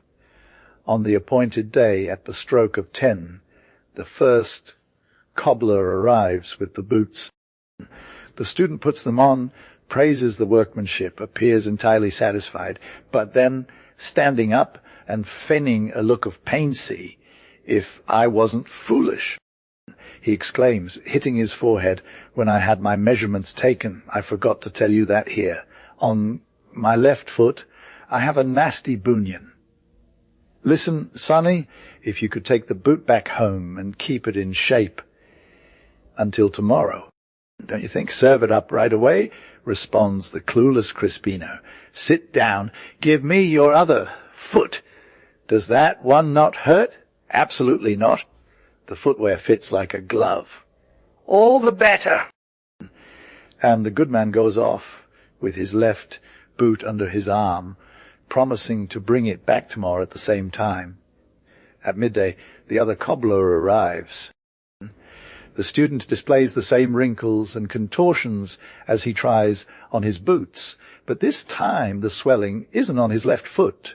The boot to be stretched is for his right foot. "Fine. I'll keep it shaped until tomorrow, and I'll bring it back to him at the hour he chooses. At 10 o'clock. At 10 o'clock, tomorrow will come." The two cobblers ascend as leading to the student's home, and both stop in front of the same door, each holding his boot under his arm. "Who are you looking for?" asks the lady of the house as she greets them. "Student B," respond the two cobblers in unison. "He left yesterday evening for Cremona. By God, I was supposed to deliver this boot." "Me too." The two Crispini widen their eyes. "When will Mr. B return?" "Who knows when? Maybe never," answers the lady. "He has completed his studies, obtained his degree. There's no need for him to come back." But I, exclaim both victims in unison, lifting their boot. "Didn't he leave the right one? Did he leave the left one?" "I have no idea," says the lady who has already guessed the strange prank played by her witty tenant. "What I do know is that he left with a beautiful pair of new boots, so shiny and bright they dazzled to look at them." Finally, the two unfortunate cobblers understood what had happened. "With my right boot," says one. "With my left boot," adds the other. "We can still make a..." Absolutely. There's nothing left but to pair them. That's exactly what our sly client did. The two cobblers had been so well fooled that, after the initial shock, they laughed several times at their unfortunate fate together. Although very famous because more recent, this brilliant episode of deception deserves to be passed down to future generations as the origin of the motto ergo gamba bona. He has a good leg. This proverb is often repeated in Milan whenever the strategy of some clever matriculate student comes into play. Even in this case, the victim was a cobbler. A decently dressed young man enters a shop on Broletto Street and asks for a pair of boots. "Take a look at these to see if fit," says the shopkeeper. The other tries them on, stands up, wiggles his foot, takes a few steps. "Perfectly. There's nothing to say." Suddenly a stranger bursts into the shop, lunges at the young man wearing the boots, delivers him a resounding slap on the cheek, and runs off. "Wait until I fix you for the party," shouts the slapped man as he leaves the shop furiously, chasing after the unknown assailant. The cobbler and the deliveryman rush to the door to see what's happening. They both start running, competing to see who can run faster and disappear around a corner. He will catch up with him. He will catch up with him. Exclaims the hapless cobbler. That rascal runs fast. But the other is also of good leg. Indeed, the two scoundrels ran so much and with such vigour that no one ever heard from them, nor did they ever see the elegant boots that one of them had procured through this daring ruse. For, if the parsimonious and relentless fate hadn't, here is the translation of the text, preserving the name Ghislanzoni, while the thread of his days and his immortal works endures. The author of this pamphlet would undoubtedly have dictated sublime precepts to puffists on how to draft their epistolary correspondence. There's a desire for an exquisite art, for a special rhetoric to engage with creditors in a profitable letter-writing exchange, to respond to letters that are sometimes vulgar and cruelly irritating, usually accompanying notes from insolent suppliers. It's about taming a beast with just a few lines of writing, in contrast to a grossly demanding salumer or butcher's note.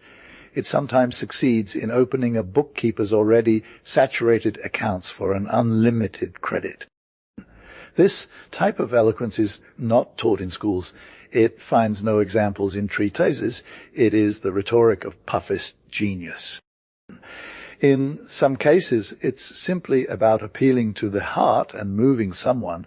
At other times, one must display wonder and disdain, oppose threats with resentment, and answer arrogance with an insult. Arguments derived from humanitarian idealism, found in the most abstractnesses and the most strange and nonsensicalnesses, rarely fail to achieve their purpose. However, I am of the opinion that unless a puffist of the highest class has reached the peak of his aspiration, the epistolary system to be preferred is the one that targets the feelings, aiming to inspire sympathetic and generous commotion. By this method, my young friend, D.B., achieved remarkable results during his stay in L. A brief letter he wrote to a sausage maker who had dared to send him a note for 300 lira at year's end serves as an example. Most esteemed sir, at the bedside of my poor old mother on her deathbed, I received your letter, which reminds me of a sacred duty. As soon as I have some hemen to compare, etc., etc., etc., once the holy woman who always wants me clothes is out of danger, I will run to you to settle the accounts. In the meantime, believe my senses, your most devoted D. B. A nearly identical letter was sent by our debutant puffist to his other creditors at the same time. They dared not renew their requests and waited for days. The friend D. B. unwelcome guest, left the city where he had lived lavishly for a year. Perhaps the poor holy woman had recovered, but creditors had no reason to rejoice before resorting to heated rhetoric against insolence. A skilled and prudent puffist must have exhausted all soothing practices. The most immediate and a natural impression that a gallant puffist should feel upon seeing the impertinent note of a creditor is one of Olympic wonder. A high-ranking figure who poses as a prince, baron, or marquis, who calls himself His Excellence, Mr. Commander, etc., cannot help but display amazement at seeing that a miserable subaltern dares to disturb him over a trifle. Indeed, 1,000, 2,000, 20,000 lira, not equally insignificant figures for a Russian prince, a Peruvian admiral. No sum is so immense that it does not balance out through the arithmetic of an insolvent debtor. Here is the translation of the text, preserving the name Ghislanzoni. 210. Wow! Exclaimed a puffist Frenchman. They are famous for it. Every time a creditor had the audacity to present him with an invoice, And that monosyllabic word, uttered with a tone of surprise, settled the matter. Typically, in responding to the demands of the most impudent suppliers, the great puffists use the following formula: "Dear sir, I have the honor of informing you that the invoice sent by you on at etc. I have forwarded it today to my administrator so that he can take care of it more promptly than he usually does, as is duty, as per your instructions, and I refer to myself as Baron of Puffadara, etc." Naturally, the creditor is placated, and they let a couple of weeks pass before launching their next attack. The response that the barons of Puffadara often give to a second request is roughly as follows: for with great astonishment, I learn from you, Your Excellency, that my administrator has not yet taken care of matters with you. I like to attribute this irregularity of conduct to an oversight on the part of my business partner, rather than suspecting him of negligence. This evening I will have him called to my office, and in any case I will remind him of his duties. Yours as Severin, this is another spontaneous delay achieved with just 4 lines of writing. It's rare for a Baron of Puffadara to need to reply to a 3rd letter from the victim. When this does happen, the opening phrase is always, "I gave my administrator a good talking to about his culpable neglect and threatened to fire him if he doesn't sort it out within a week," etc. By the deadline, the Baron leaves town at the most unearthly hour of twilight, leaving his numerous clients to handle the administration of his puffs as comfortably as possible. Effective phrases that mesmerize the reader rarely fail in their purpose. I'll provide one example. Years ago, when I led a carefree, single life in Milan, a young poet and novelist, well versed in puffist jargon, asked me to introduce him to a tailor so he could get a complete outfit paid for in monthly installments. The clothes were ready and delivered in just 3 days, but months went by, then a year, and the poet, novelist, lost in divine fantasies, wore out the fabrics before paying for them. Of course, the tailor wrote to him. The poet, who happened to be a gentleman as well, replied, and since courtesy in responses was never accompanied by any money, the correspondence dragged on for several months. One day, the shrewd tailor came to see me. "Look," he said, "the kind of stories that fellow poet you recommended to me is telling me." He then presented a letter. In the opening lines, the friend apologized, spoke of urgent and serious commitments that had left him without any possessions, and requested more extensions on the payment. What struck the tailor, and I must admit I was also struck, was the closing line. "I have exposed your sad situation," concluded the poet friend, with a gentleman's candor, requesting, etc. Currently, but if this isn't enough to plead for my grace, and if your intention is to continue harassing me with visits and inappropriate writings, then I will remind you that you are a tailor, and once you accept the mission of tailoring, you have the obligation to clothe humanity. Isn't this one of those sublime idioms of madness that challenge the most daring dialectic, blunting even the sharpest intellect? I declared myself unable to refute my friend, and the poor tailor dared not resume his attacks against a man so strongly entrenched in the arguments of natural law for a considerable time. 5 asking for a loan through a letter is not the tactic of a distinguished puffist, unless the request was preceded by skilled strategies that eliminate any chance of a negative outcome.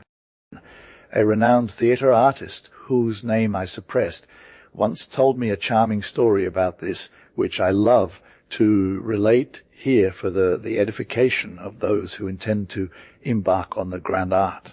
I had just arrived in Milan. I repeat the words of my friend to begin concerts of my new work destined for La Scala.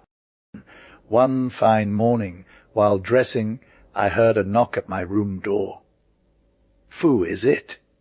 I asked. It was a young boy with a letter in hand.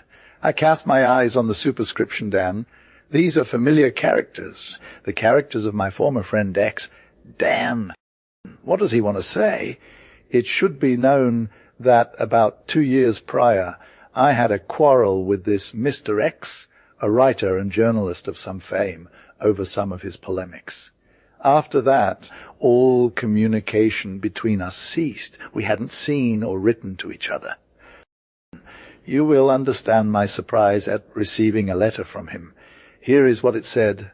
"My dear D, today marks the anniversary of my birth, a day of sweet memories and sweet expansions. I want to have all the people dear to me around my table at lunch. I've invited relatives and friends no one will be absent." Well, what do you want? This morning I was just told that you were in Milan. A tight grip formed in my heart, and the first thought that came to mind was this: he, too, was once among us. I couldn't resist. I took the pen and wrote to him. "Come, extend your hand. Confess I've made mistakes, perhaps a few mistakes. There were some from your side as well. But then, has an old friendship really come to an end? Here is my hand, my good Peppo.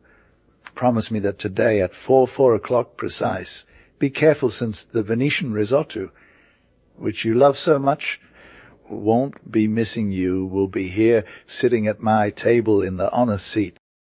Beside me, beside my wife, surrounded by a crown of friends who will raise their glasses to our reconciliation. You will come. You will be among us," right? 2 simple instructions for the messenger, and I'll count this among the happiest anniversaries of my life. With all my heart, your affectionate X. A strange commotion took over me as I read this letter. You'll know how God has made, I was truly here, is the translation of the text. Preserving the name Ghislanzoni. I felt a tear run down my cheek. My good X. But soon, that he doesn't suffer. In the uncertainty, I grabbed my pen and hurriedly scribbled my response. "My dear X." But imagine, it was my turn. All the faults were mine. I beg for 1,000 excuses. Don't doubt it. I'll be there at 4.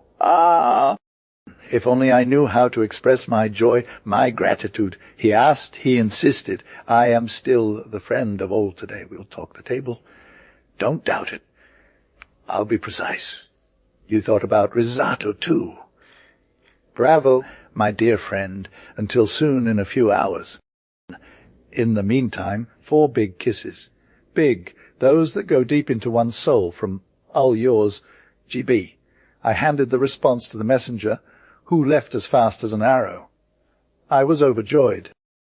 I hopped around the room like I had won the lottery, and I already envisioned spending 30 lire on a beautiful bouquet of flowers for the lady when the messenger appeared in my room and handed me another letter from the friend, my dearest Jane B.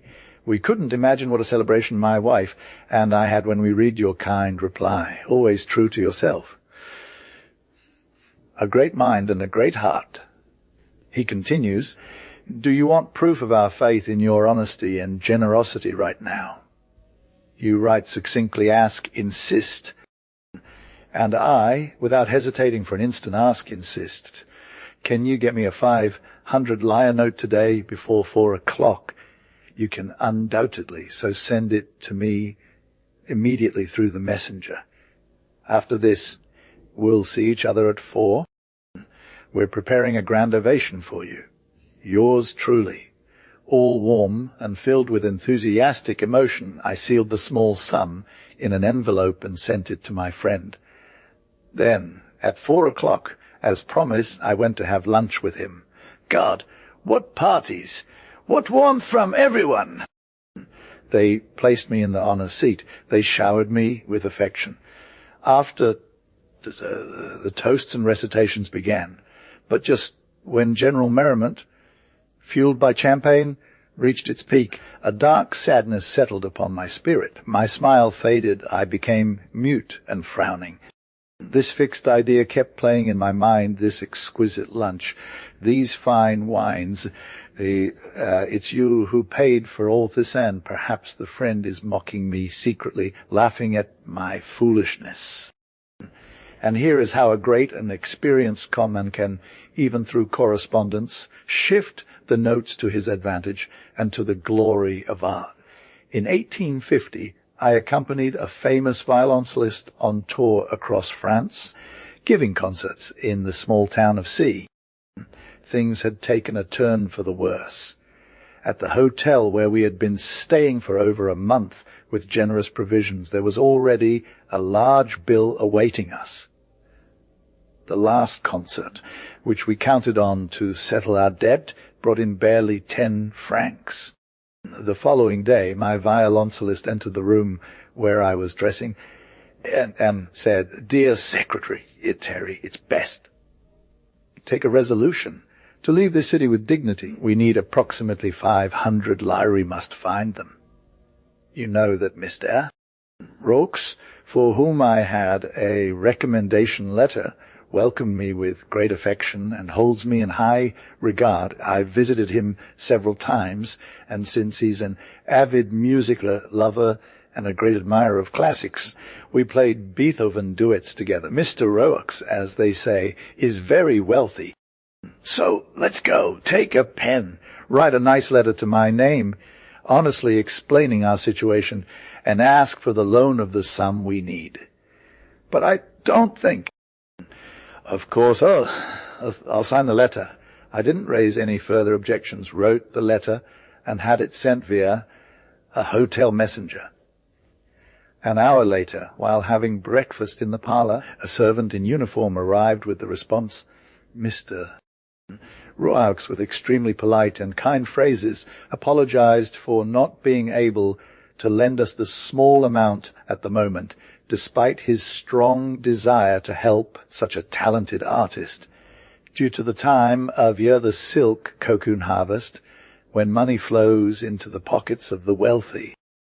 He added, softening the rejection, if it were the time of the cocoon harvest, I would not hesitate for a moment to oblige you, and I would be delighted to give you even more than you request. My cellist was utterly shocked by this reading, remaining silent for a while with his eyes fixed on the paper. Then, with the calmest tone possible, can you tell me which month of the year we collect cocoons? I believe it's early June, I answered. Where now? At the end of March, the friend replied calmly. Who cares? The hotel owner would certainly be willing to trust Mr. Raux's word. Take a pen right away and write to Mr. Roux that we'll wait for his convenience. I must admit, as I wrote this second letter, my head was spinning. What should I do? In my role as secretary, I had no choice but to bow my head. I dictated what the friend said, and the letter was handed over to the servant. I won't go into detail about how I managed to leave that peculiar man who left indelible marks of genius throughout Europe, but let's just say I stayed at the hotel in C, waiting for the 500 lire, and around mid-June I received a letter from him in Lyon announcing that Mr. Roux, having missed the promised date, still hadn't paid the 500 lire, and he intended to drag that scoundrel to court, making him bear the interest and seeking compensation for the material and moral damages caused by the overdue payment. Later, I was told that Mr. Roux, to avoid this hassle, had paid the 500 lire and covered all expenses for the famous duet player's departure for Marseille. End of notes. All Thieves, a comedy in 3 acts. Author's warning. No producer, let's hope not, will ever dare put on stage this comedy. It would be a fiasco that would horrify Europe. To prevent such an atrocity, I multiplied the characters and interrupted the dramatic flow with monologues. In the dialogues, I have taken advantage of several superfluous episodes to demonstrate a thesis that even the most indulgent would call nefarious. "All thieves," someone might exclaim. "Do you speak as a jest?" a friend could ask. 1,000 times I forgive, I reply. I speak of sound judgment. All thieves. In your play, one would say, you'll want to argue. In the great comedy of human society, I answer without hesitation. And then, my good friend, you will naturally conclude, let's stone him. Let's stone him. The audience, after all, is a respectable and moral entity, but has always given me the impression of being a Don Basilio, or more straightforwardly, a Jesuit, rather than a free thinker and an honest gentleman. This is largely due to the poor education it has received over several centuries from dramatic authors and art critics. Several years ago, when The Adventurers was performed in Trieste, and this play draws partially from a libretto of mine with that title, the journalists there, faithful interpreters of public opinion, raised such an uproar about the immorality of the storyline that I made a vow never to set foot in that city for fear of being arrested as an accomplice to thieves. What horror, a play's libretto where the protagonist, after committing several thefts, manages to board a merchant ship with the likely chance of safely arriving in Africa with his booty that goes against all laws of morality, doesn't it? And this is where the playwright's sin lies. On stage, things are different. The 200 ladies who sit alongside their beaked husbands, watching the play want adultery, punished by separation, infamy, or better yet, a lead bullet. The 200 or 300 rich thieves sitting in boxes, and fixed seats twirl their moustaches with gloves. They would be appalled if a humble purse snatcher from the stage didn't regularly fall into the hands of the authorities at the final act.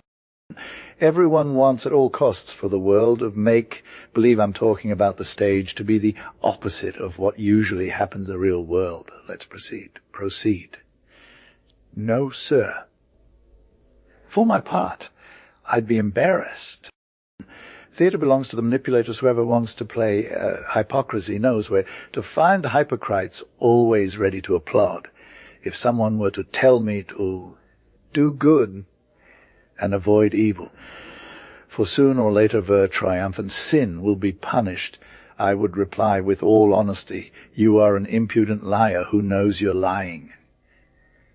Well, this shameless and cowardly lie should not be repeated every evening from the stage, under threat to anyone daring to break free and risk being hissed and insulted as a pervert. Everyone can think as they please. As for me, I am and will always be of the opinion that truth, and only truth, is moral.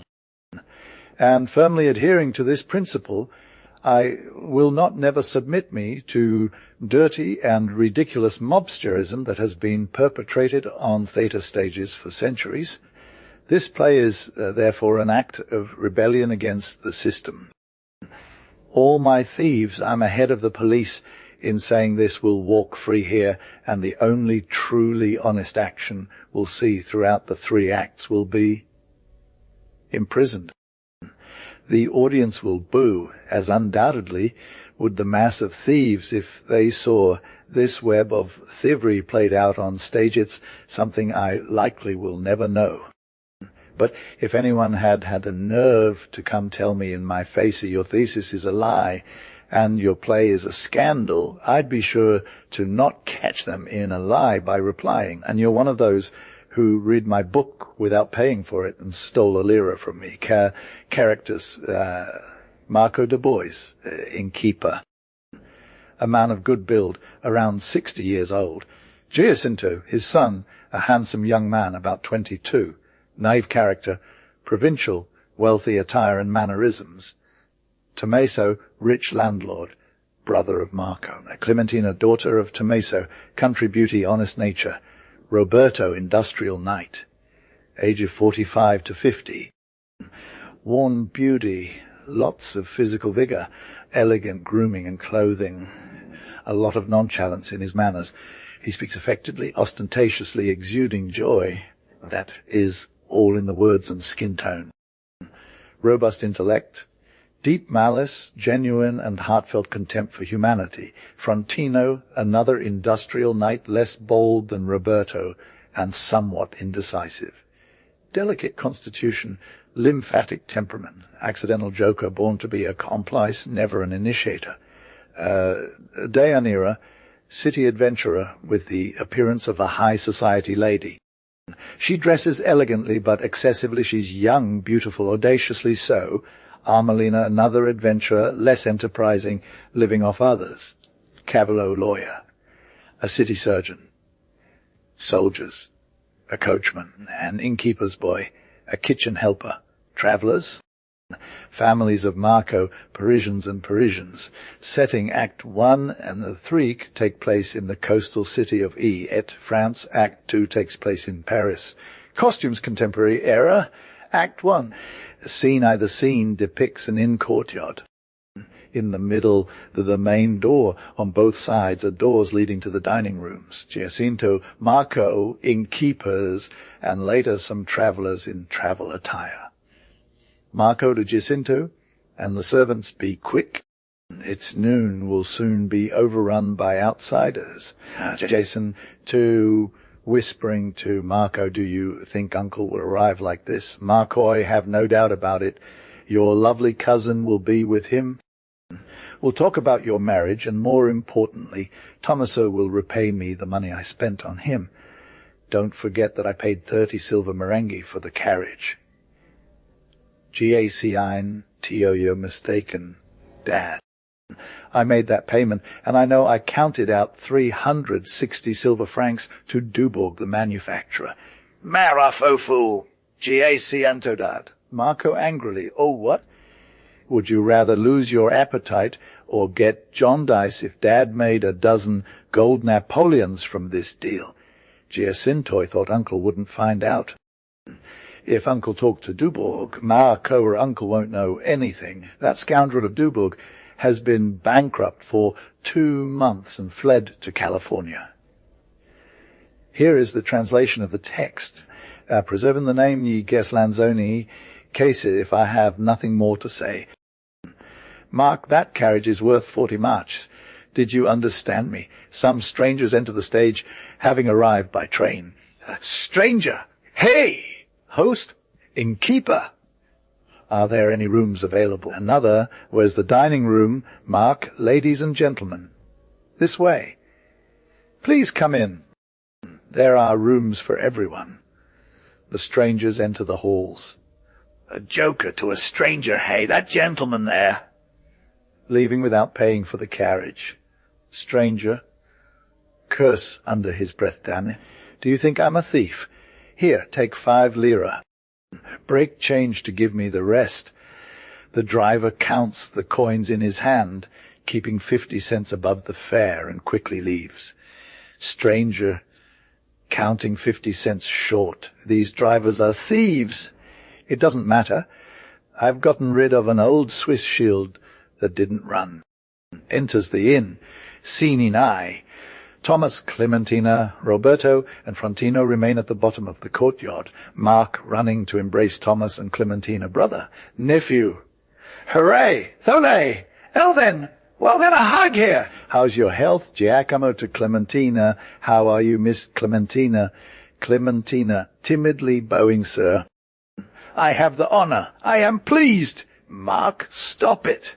What manners? What pretension! Embrace your cousin, and you turning to Thomas, hand over your bag to the servant. Thomas taking back the bag slowly. There's dead stuff in here, right? You know what I mean. When you come to a fair, you've got provisions, and, well, you know this well, we have some accounts to settle between us.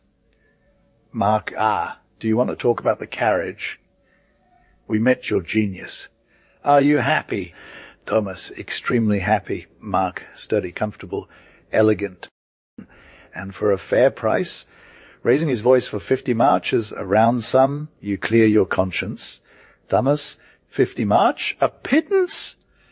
You'll wait quite a while. Mark, pretending to take the bag from him, give me your treasures. Or rather, come with me to my office. Let's leave these two boys alone. They might get brave. Scene. Clementina and Giacomo. So, Clementina, you know. Our father, that is, our uncle, wanted to say. At what time did you leave Montpellier? Clementina, with the 11:05 convoy. Giacomo, what a beast. Do you have questions? Since you arrived at noon. You must be tired from the journey. Clementina, oh, not at all. On the contrary, the trip is so short. Giacomo, certainly. A 1-hour trip cannot tire anyone out. To himself, how long do they take to return? Clementina to herself, and he doesn't say a word about our marriage. It seems, Mr. Giacomo, you weren't expecting our visit. Giacomo, oh, what are you talking about? We've been preparing the rooms for 3 days. Clementina, did my father write to you about that? Plan. Giacomo, of course, they have many plans, and I hope, or rather, I don't doubt that something will come of it. Scene if. Mark, Thomas, and others, Mark, don't waste any more time. While they're preparing lunch inside, let's go for a walk at the fair together. Thomas, let's go? Mark offering his arm to Clementina here. Your arm. Little girl, even this time we have to... Here is the translation of the text, preserving the name Ghislanzoni. What do you make of old Dad? Giacinto will stay here to watch over the inn. Clem, to Giacinto until we meet again. Cousin? Giac, to Clementina until we meet again. Marco, in an hour, will be back. Giacinto enters the rooms. Tom, to Marco, after encountering Roberto and Frontino, do you believe that my bag? Marco, no one but Giacinto has the key to my desk, and that boy has such a keen sense for scoundrels and thieves. Tom, enough, since you're guaranteeing it. Let's go, Clementina, they exit. Scene V, Roberto, Frontino, and away to Roberto. Frontino, don't make me an ass! Have you ever read in history that anyone has accomplished useful and great deeds on an empty stomach? Batting the table with his stick and shouting at the top of his voice, hey there! Family, servants, waiters, beasts, what world are we living in? Whispering, listen. Frontino, how my beautiful baritone voice has become hoarse. A clear sign of appetite. Would you be so kind as to accept my invitation for a good lunch with no objections? Frontino, a good lunch. That's easy enough. Roberto interrupting, silence. Brute. Here comes the waiter. Camerier, gentlemen, have you called for something? Roberto, at least 10 times. Camerier, how may? We assist you. Frontino, for my part, I'd say. Roberto, move along, subaltern. You have a face that promises. Let's hear what you can offer to stimulate our appetites. Think carefully. We've arrived in Montpellier with the last convoy, and naturally, before setting off, we've already had an excellent breakfast at the Golden Crown Inn. As true children of the South, you understand that if we want to sit down to table, we do so only for a most innocent diversion, not to challenge the pushy peasants on the square or kick at their horses. Add to that, as privileged individuals, we understand our duties, which are to promote commerce by consuming comestibles as exquisite and therefore expensive as our stomachs can bear. Praise Providence, or our organic machinery designed for this purpose, respond to the high and generous expanses of our appetites. Have I been understood, dearest son of the people? Camerier, Sir, I do not believe I'm exaggerating when I say that in this there is everything a traveller of your standing could desire. You will find here what is best at the most renowned taverns of the centre. Roberto, let's hear it. Camarilla, mushrooms, turnips, lobsters, a Strasbourg stew. Roberto, to you, Frontino! Interpret my wishes and promptly issue your orders to this good waiter. Frontino, well. Me. Roberto, courage. Noble friend. Frontino, okay, a half chicken from India, or some other small dish. Something to work my teeth on.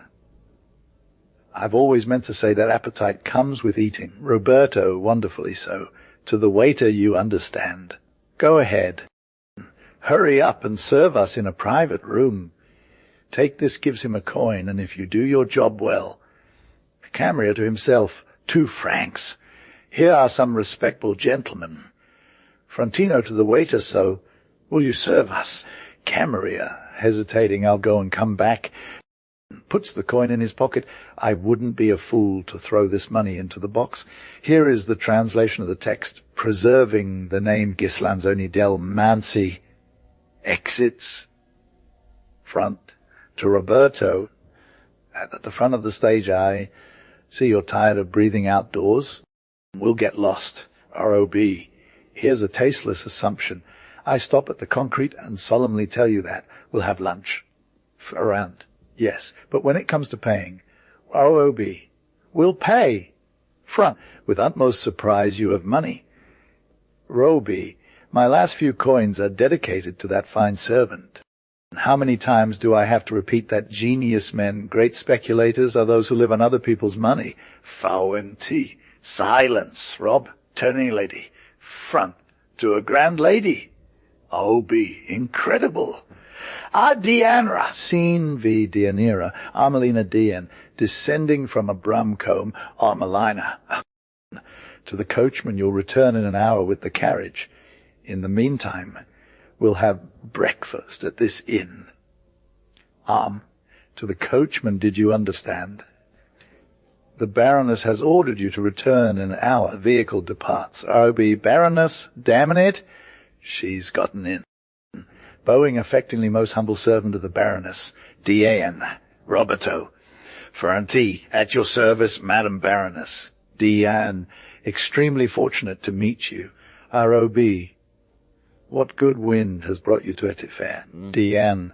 A most favourable wind, without a doubt. When those 2 bright planets, known as Roberto D, Foy and Deianira D, Kristen meet and collide. Ro-B, the earth quivers, the abyss gapes, and the idiotic humanity blinks its eyes in anticipation of a great miracle. D.I.N. And it is precisely a miracle that now at this moment we must act. Sighing Roberto, your faithful and passionate Deianira is broke. Ro-B, we need to put her on yellow, right? D.I.N., you are a genius. Dispose from now of all my feminine talents, and you know I have many. Ro-B, without those you'll acquire through practice. But enough chit-chat, it's time to act. D.A.N.era, do you love Golden Lewis? D.I.A.N., jokingly, of that love that throbs through the entire universe. But where to find them? Ro-B, you don't need to go far. A most agreeable train convoy has unloaded a good number of them. D.I.N., and they are. Rob, pointing at a cabinet over there. D.E.N., close, but not quite enough to call them ours. The key to the cabinet is in the hands of a vile tyrant. D.N., and who is this tyrant? Ro-B, he's the son of the innkeeper's owner. D.I.N., give me the man with the key, and in half an hour I'll give you the key. R.O.B. Brilliant. Embracing her, and what other mission does a woman have on earth, besides fulfilling her own pleasure with keys to hearts and locks? D.I.Sh. Here's the man with the key. After giving Giacinto a quick glance, a fine Merlin. Follow me. Scene V. Giacinto in dialogue. G.A.C. Ladies' lunch is served, seeing Deianira. Oh, beautiful lady, I was just coming. Oh, move along, Frontino, since our excellent lady permits it. Dean. A moment. Wait! Turning to Giacinto flirtatiously, come here, dear boy. Who are you? Giaefi, the son of the owner, to obey you. To himself. A baroness. D-I-N. Your brilliant appearance and good manners inspire trust. Listen while taking out a wallet. This wallet contains approximately 20 thalers francs. A trifle, but I'd like them stored safely. G-I-C. I'll take them, if you believe me, to my father's cabinet. D-I-N. Handing the wallet to Giacinto and gazing at him expressively enough. I trust you. Here is the English translation of the text, preserving the name Ghislanzoni of you. Your appearance cannot deceive me, whispering 3 times a merle. J.C. Oh, too kind, Baroness. Doyen, there. Holding back, but no. Wait, if someone else were to take charge. Gesturing towards Roberto, if my secretary. Rob, approaching your command, Baroness Diane, shaking Giacinto's hand, do you have a trusted servant to send with him? Jack, loudly, hey over there. Giovanni! A waiter emerges, escort this gentleman to my father's study. Diane, handing Roberto the wallet, make sure this small sum is placed securely. Rauby, don't doubt it, Baroness. Farron, the Baroness, do you have any orders for me? Diane, faking impatience, how annoying having servants around. Go all of you. Jack, bowing to leave, Baroness. Baroness, Diane, with an expression, are you leaving? If I were to ask you to stay. Roberto, Frontino, and the waiter enter the hotel scene V. Giacinto, Deianira, Jack. Returning to Deianira, what do you have? Diane, leaning on Giacinto's arm, nothing. Just a dizzy spell. A slight indisposition I'm subject to. J.F., come. Baroness, let's enter the rooms. D.I.A. No! The fresh air will do me good. See, I already feel better. Go ahead. You have business at the inn. It would be indiscreet to keep you here. J.C. But D.I.N. I'll call if I need any service your name. Giacinto. D.A.N. Giacinto. One of those names that are never forgotten. Go ahead. I'll call if needed. Jack. Receding as you please. Baroness. D.I.N. Wait. Sometimes peculiar fantasies cross our female minds. Would you be kind enough to fulfill a caprice, an innocent curiosity of mine? Taking him by the arm with familiar flirtatiousness, it's just this simple question, are you in love? Jack. Naively, why? D.I.N., you interrogate me instead of answering, but your blush, your hesitation tell me more than I'd like to know. Are you engaged, isn't it true? J.C. Indeed. Aid. My father, my uncle, my cousin, D.N. Suddenly, well then. Jack! To himself, looking surprised, she seems angry. D.N. Taking out a note when you went to Paris for your wedding trip, it won't be strange to see you again. Wouldn't you like to come to Paris? J.C. Baroness. Paris is my dream. Paris. I don't envy any other fortune in the world but that of living in the great capital. At this point, a carriage stops at the gate across from them. Roberto advances with the waiter while Frontino and Armelina approach the carriage, placing a travel bag inside D.I. in my carriage. Scenics. Roberto, Frontino, Armelina Cam. To Giacinto, here's the key to the study, bows and leaves. Rob, bowing the Baroness's orders have been carried out. And now, if the Baroness would like us to share a meal. D.I.N., of course, changing her mind suddenly since that silly coachman rushed our arrival, think a brief drive around town won't hurt me. I've just had another attack of my usual migraine, turning to Giacinto, if our dear Mr. Giacinto would be so kind as to walk with me to the carriage. Jack, offering his arm with all my heart. Baroness. D.I.N. Come, Amelina, Frone, and us. D.N. Playfully you others can dine, since you have here is the translation of the text, preserving the name Ghislanzoni C. Scene X, Gitu, who had been standsinding by the gate for some time, like a statue, gazing down the road, turns to look at the passing carriage. What glances, what words! And I, a beast, frozen, mute, incapable of crafting a compliment. This is what one can call a woman. They say certain types are only found in photographs and novels. Parisian. Now I understand how many crimes are committed in Paris for love. She will be staying at the hotel this evening. He has requested me to place a Jacinto in her room. And I believe also read that ladies of high rank have certain whims. But no,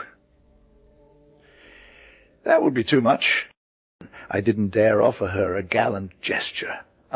We are also fools, we from the provinces. I wouldn't dare touch her hand. Why? Because in the end I am young. A handsome young man, everyone says so. And here, in Bucharest, I have already seen many girls swoon for my beautiful eyes. But this isn't the time for swooning. With these Parisians, one must take their time. If only I had some absinthe. It's a spirit that stimulates, that gives courage.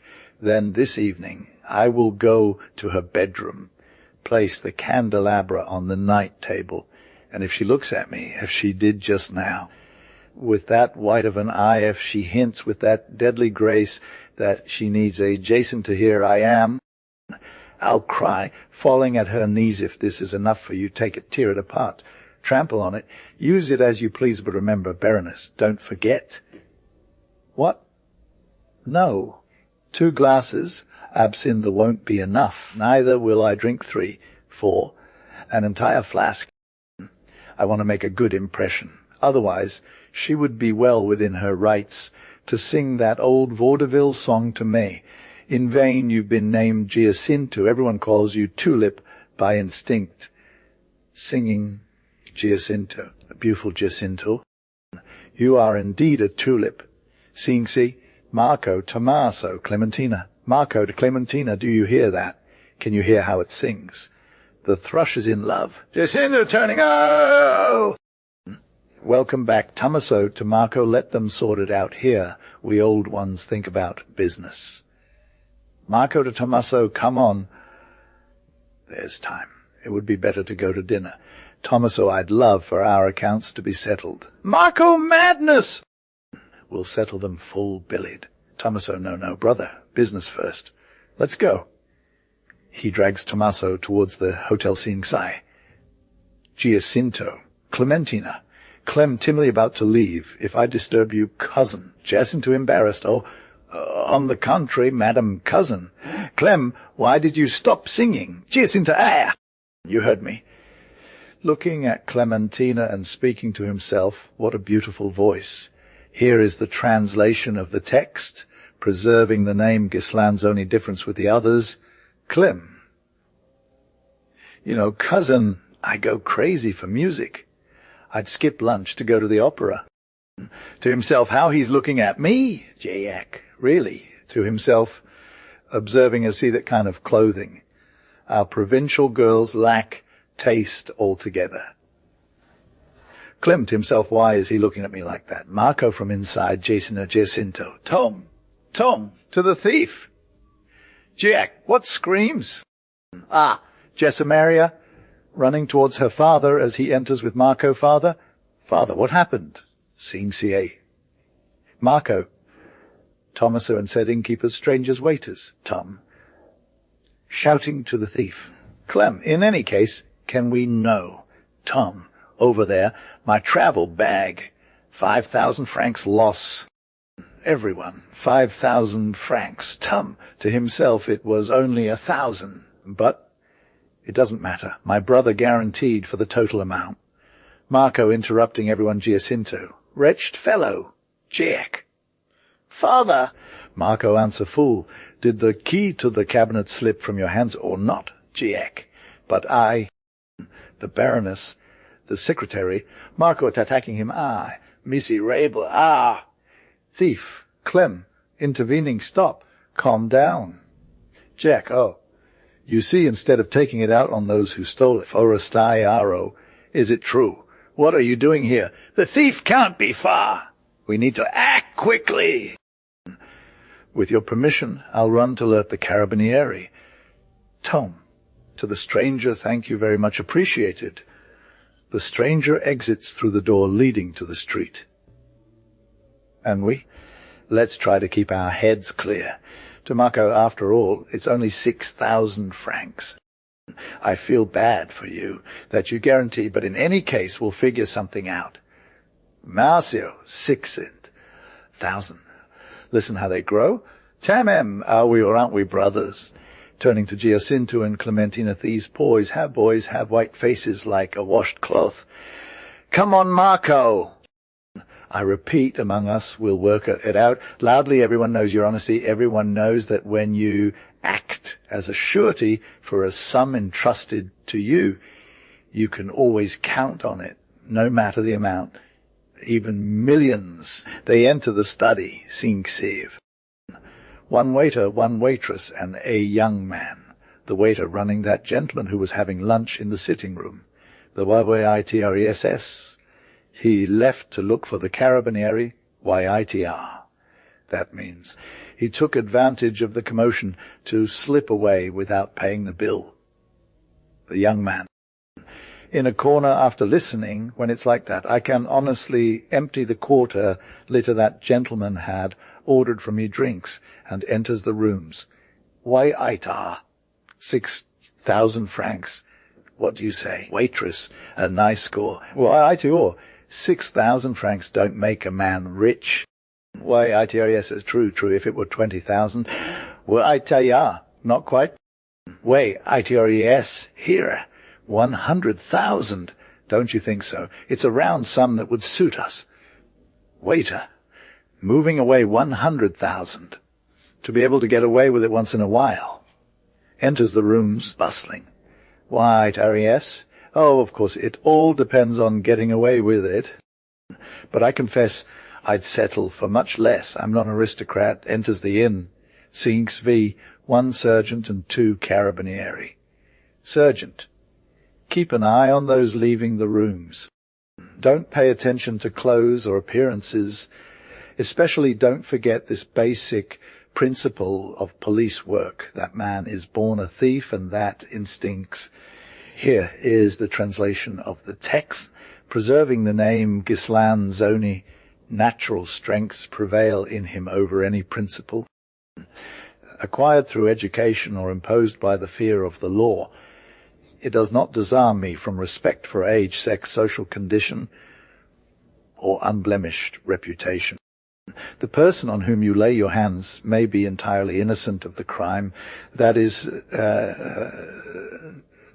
currently the subject of your investigation, but in any case the arrested person will be a criminal. Do not be fooled by what is often called the calm serenity of an innocent conscience. Always remain vigilant. The most impassive individuals are usually those who believe they can evade justice and come out clean due to a lack of evidence.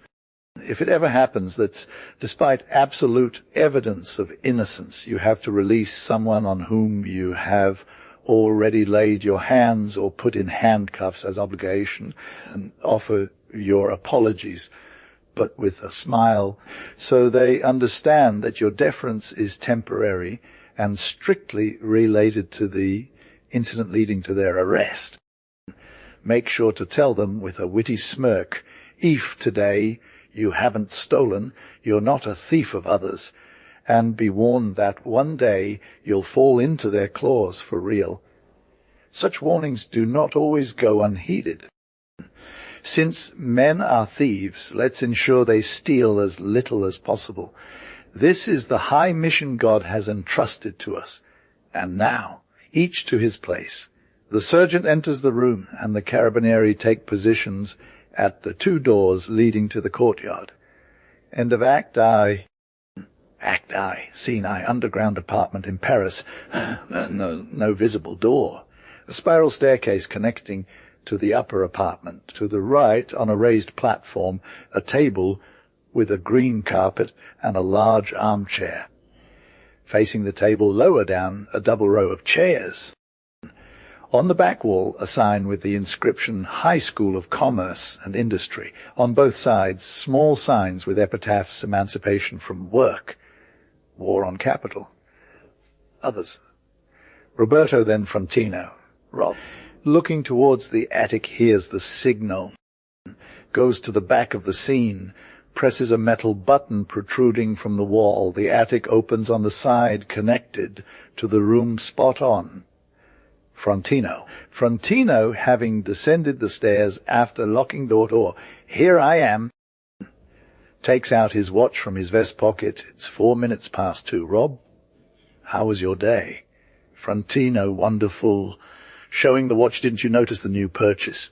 Rob, looking at the watch, fantastic. And did you get it? Frontino, by my own skill. Rob, time is not money, but this timepiece could be worth between 300 and 400 lire. I'll give it to you as a gift. Frontino, many thanks. Rob, did anyone come by the agency? Frontino, neither too many nor too few.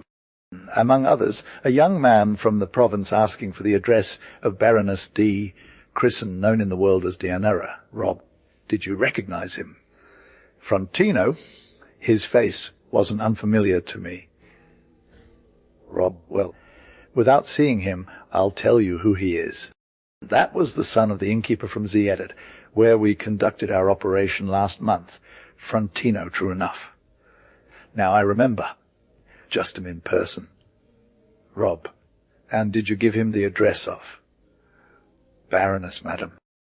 Frontino, after making him come back 4 times and for a fee of 40 lire. Rob, Dianera will get much more out of him. By the way, the tailor.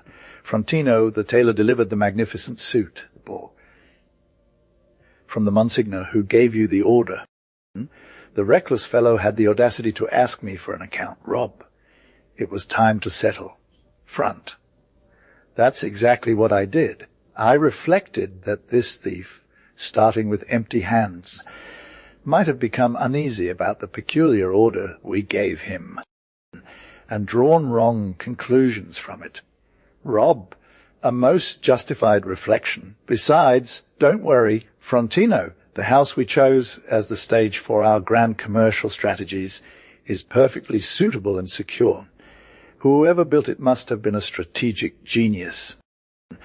The agency and the office of clues on the ground floor are more than sufficient to protect the high school of commerce established within the bosom of the Great Mother. All human religions at their inception had to seek refuge in catacombs. What matters is staying alert so that the watchful eye never crosses that barrier. He gestures towards a nearby door next to the staircase. Front.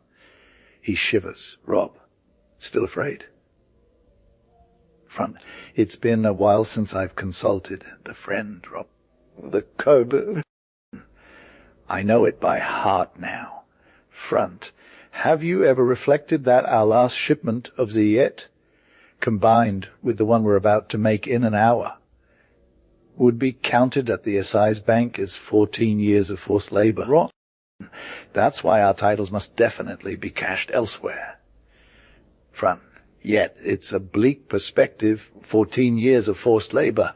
Rob, you'll agree with me that lifelong forced labor is an even less flattering prospect. Front. I agree. Rob.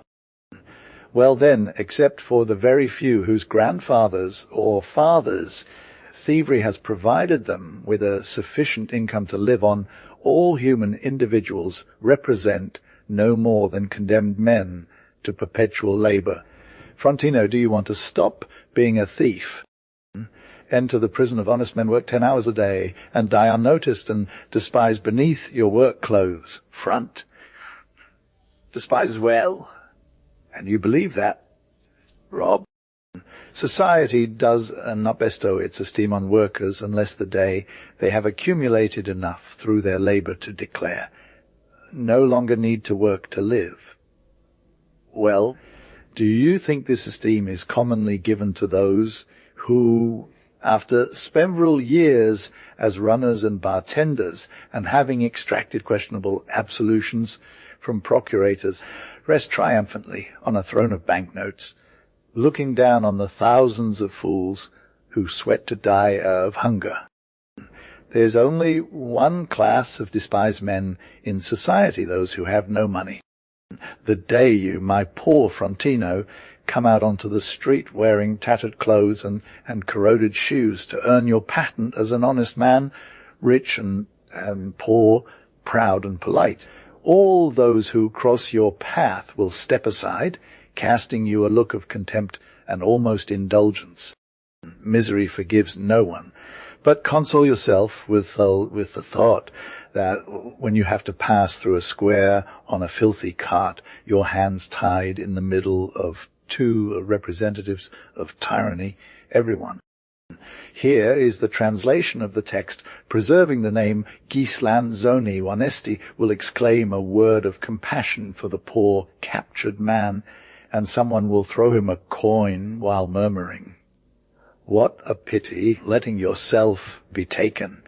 Front embracing Roberto, you make me cry with tenderness." Roberto, taking his watch from the pockets of his vest, wipe away your tears, and let's go for lunch. Tonight, our geniuses we put to a great test. I'll make a name for myself. I promise you. Roberto, can you tell me what time it is? Front touching himself and not finding his watch, by Jove. Roberto giving him back the watch. Take it. Well, legally it would be mine, but I want to encourage you, gift it to you a second time. Front enthusiastically taking the watch. Amazing. They ascend together on the staircase. Scene I, a grand hall beautifully illuminated. 4 side doors, 2 more in the back. In one of the adjacent rooms, a piano is visible. Another room, a gaming table. Armelina and Giacinto. Armelina introducing Giacinto. Welcome, sir. Giacinto, thank you. To himself, looking around what splendid halls. Armelina to herself, observing Giacinto, this figure is not unfamiliar to me. Giacinto to himself, how luxurious. Hesitantly, on the verge of leaving almost. Almost, rather now you coming. Giacinto from Diet, a dark city in the province. Armelina to herself, I remember this scoundrel. To Giacinto, my dear sir, you're not arriving at the right time. The Countess, that is, I meant to say, the Baroness. Giacinto, I am not mistaken. Weren't you in Zeet with the Baroness at the opening of the fair? Armelina to herself, what a dilemma. To Giacinto, pardon me, I'll go announce you to my noble mistress. She exits through the left door, seeing Giacinto alone. I don't know where in the world I am any more. So much light. So many flowers. You could be blinded by them. I feel I won't have the strength to articulate 2 syllables. It's better I leave. He starts to go, but then stop. Shame on you. Giacinto, misusing your father's money, running away from home, coming to Paris in search of a woman. And now that you've found her, now that you're about to see her, you run away like an idiot. But what do these women have that the more you desire them, the more you tremble at seeing them? He sets his hat on a chair. Here she is. I can hear the rustle of her silk dress. My heart is pounding. Sinevi, Armelina, Dianera, Giacinto. Deianira enters in a pompadour style. Dress speaks to Armelina without turning to Giacinto. Well done. And you introduced him and announced visitors to me without asking their names or titles. Ramel, and when I saw him, it seemed like I knew him. And you too, Baroness. Deianira turning to Giacinto. Let's see then. Go ahead, Armelina. Armelina exits. Scene V, Giacinto, Deianira. Giacinto, Baroness. Deianira, bowing, sir. It seems so. Giacinto, how? Don't you recognize me? Deianira, if I recognize you, in great. Haven't I always had a place in my heart for you? Giacinto, Baroness. I can't believe it. Deianira, affectionately, you don't know then what here is the translation of the text, preserving the name Ghislanzoni. Is it the heart of a woman? Everyone like that, ungrateful. They ignore or pretend to ignore that in our poor hearts everything passes, everything erases, except the first impression of a face, of a voice. G.A.? Ah, Baroness? Dian, taking his hand, will you always humiliate me with this foolish title? Gayak, to himself, madam. Forgive. We others from below are many, as they say, fools. One would like to speak, one like to do. But then the voice falters, the strength leaves. She wanted to see you so much. And now, look, my legs shake and everything else. Enough. Little by little, I'll gather courage. If you only knew how your words do me good. If you only knew what I've done to see you again. The desire to come to Paris consumed all my thoughts. But what can one do? One has parents, or they are always a bit tight-lipped when it comes to making money. I had to. You know how love drives people. I had to, for some cash, in a VOICS. Let's pass. Allowed a VIV, I've already made it this journey times. Dian, interrupting Ghislanzoni to, excuse me. What kind of noise is that outside? Jack! To himself, cursed disturbers. Just as my tongue was beginning to uncurl, scene vai, Armelina and words. Rushing over and speaking in a low voice to Dian Ramadan. A great danger. 5 creditors at once. The seamstress, the milliner, the cobbler. Dian. Send them away with a good word. RM. Impossible. They've sworn that if they don't see, you understand, they'll create a devil of a commotion. Aloud, VIC. Let's go in. Let's go in. It's time to end this. Dian, embarrassed. What an inconvenience, GAC. What happened? Dian, leaning on Giacinto's arm and feigning extreme fear, my God. GIAC. Madam, what is it? I heard commotion outside. If it were about delivering a few punches. I assure you we from the countryside know how to handle ourselves quite well. DIR. Giacinto, I'm lost. GIAA, lost. So what? DIN. It seems they came at this hour expressly to make me blush in front of the very man that GIAF. Blush.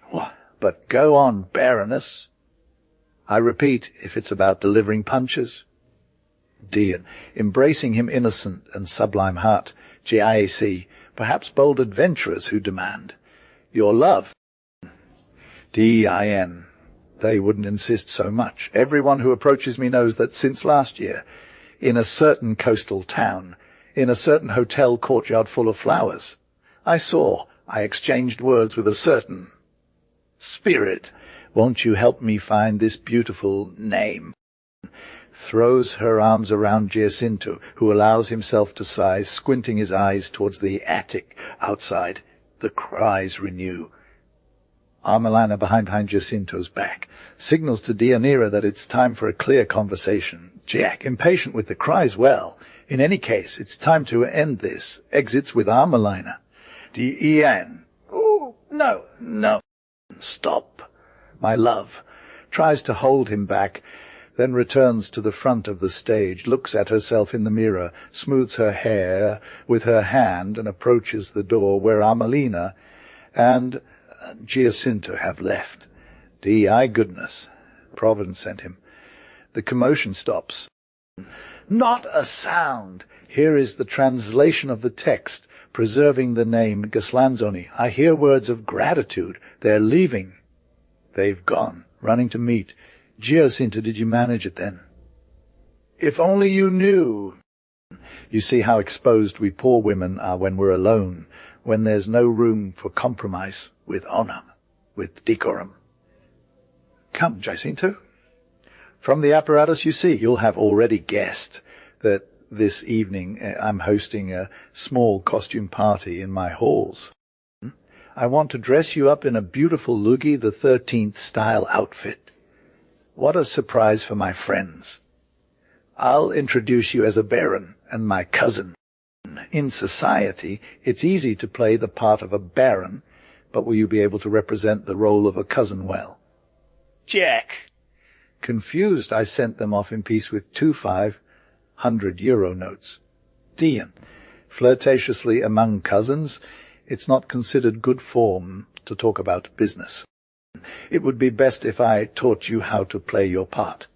Come, we'll rehearse inside. They enter the apartments together on the right. Sceneve. Armelina, 4 servants, gentlemen and ladies, a young boy. Introducing the guests, please enter.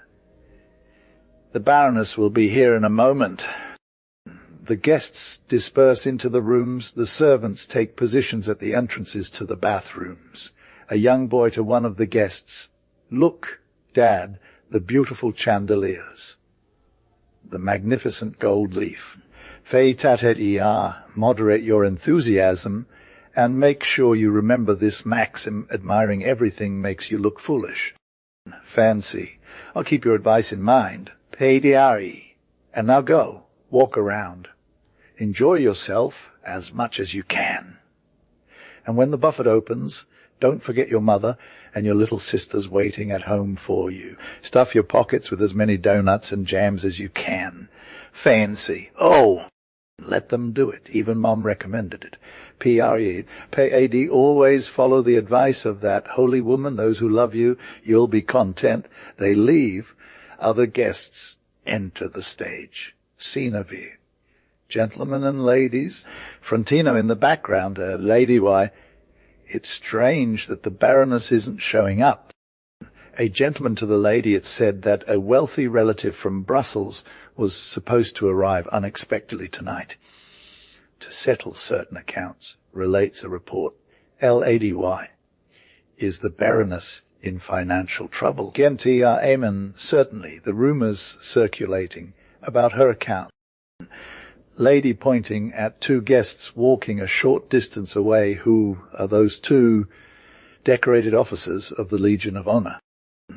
Genti Amen. The first one, the one with the tanned face and American-style sideburns, is none other than Knight Dumansale, the famous inventor of the addition machine.